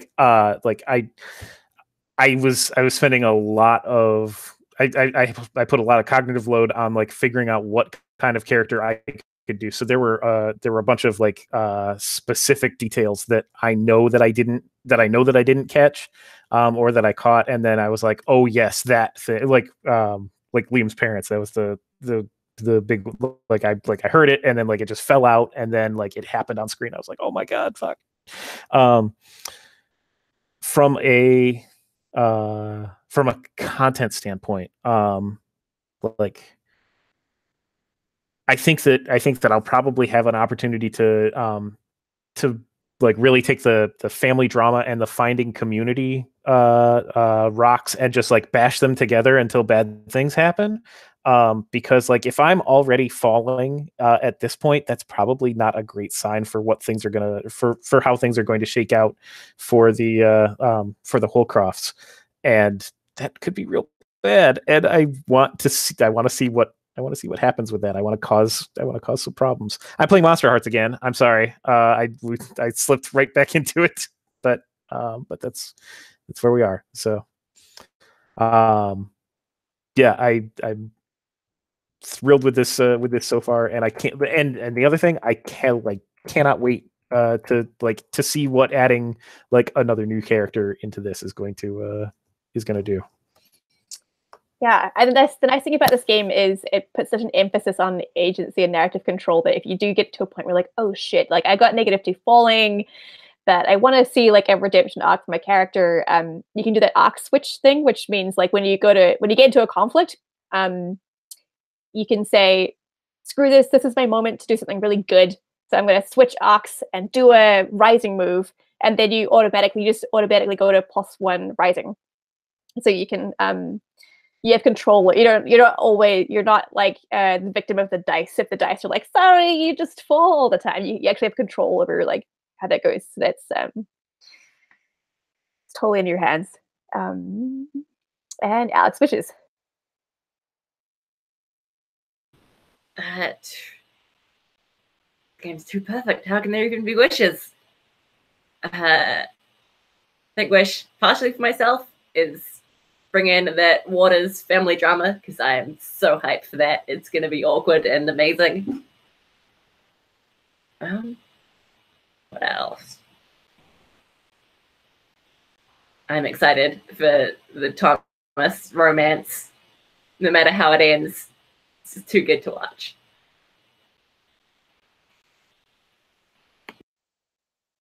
Awesome. Wishes for me. Yeah, I my wish that I will be able to enact a system rereading these rules so I have a better understanding of them going into future conflicts. Again, another staff, thank you for like working through those like conflict steps, because I had a chance to play this game for GolaCon, but this is like the first. I think this is like the first beta playtest that isn't run by Chris Gray. So this is like I appreciate you like your support in this sense. That wishes. Yeah, I'd love to hit more on the family drama for sure. I feel like we're gonna dig a lot into that next session, in particular. And yeah, I'm keen to make the family drama, hit on themes like sort of regret and past hurt, and really tie it into sort of the community politics that are going on. And then I feel like an idiot because like I can totally I think like Sarah, if you want to come for the next sessions, just like come for the next sessions because if you can make it, they're 4 hours and we'll have time to pad out and take our time. So I don't think it'll be a problem with like spotlighting or not being able to like tell the story in the time allotted, because I've currently blocked out like 2 hours per chapter. So yeah, if you can, I'd love to have you back if you have the time, Sarah. 4th, yes. I might not be able to make it to the next one because that's going to be PAX. Oh yeah. Let's see if I can get an internet connection down there. Yes, you're more than welcome to come to the next one if you can make it for sure. Yeah, I'll for sure be here next week. Yay! I'm so excited. I'm happy. So again, Liam is so perfect. And he's a lot more than I was picturing. All right, awesome. So yay, Ryan, your wish as granted. Yay! Now I get to wish for another wish, right? Yes, that's how it works. Awesome.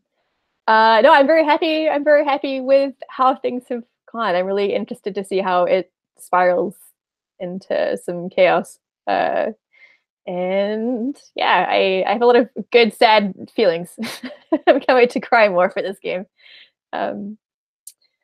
Yeah. Any parting thoughts before I go to bed anyway? Lauren, you were awesome. This was like for it being a beta, like first time out with someone that didn't write it. Like, I mean, it's new, and so it's going to be like that for anyone. But like you did awesome. This was great. Oh, thanks. That means a lot.